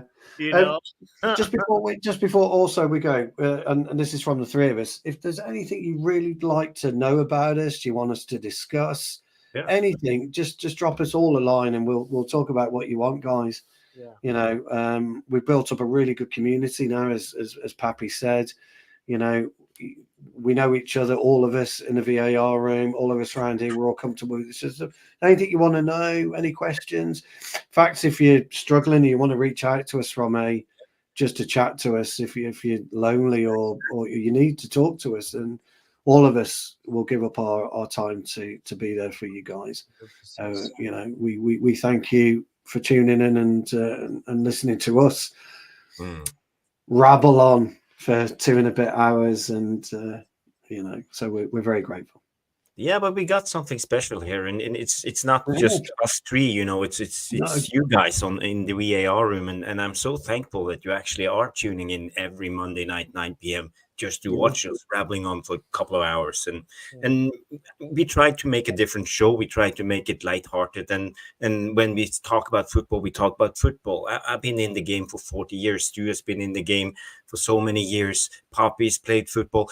We all know what we're talking about in a way, but we see it from our perspective. You know, I'm not trying to parrot what Mark Aldridge is saying or what they're saying on Sky Sports or whatever. You know, I try to come with my own opinion, try to be genuine, and I think you appreciate it, and I like it. Thank you everybody for tuning in. But it will help the channel. You know, I want this show to grow. I want us to reach to bigger audience. And actually talk about football, real football, to more people. So smash your like, help spread the good word, retweet, help us out. So that's all we need. Share with one person. And also special thanks goes to Nuruddin as well. Make sure you also check out his channel. Big up to our also friendly panelist as well, Tom, journalist, where he wasn't here today, but I'm sure in the near future he'll be with us. Tom is in Sri Lanka at the moment on vacation, but he will be back next week. Oh, must be hard being Tom. I know, crikey, I know. You know, Tom, you know, he's drinking his champagne and you never know.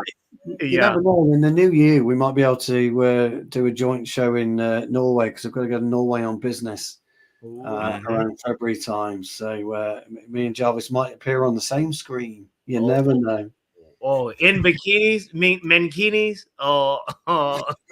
We'll keep that on the down low. We'll keep that on the down low. We won't. You know, we'll just appear you one day yo. All right, guys. We'll see you guys next Monday. Don't forget, hitting that like button is important. Peace. Thank you so much. We out of here.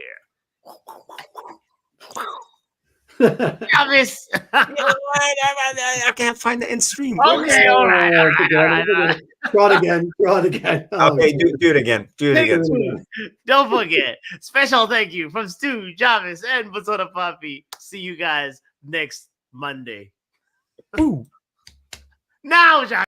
Thank you so much for stopping by and watching MUFC Realist TV. Don't forget to like and subscribe and follow us on the socials.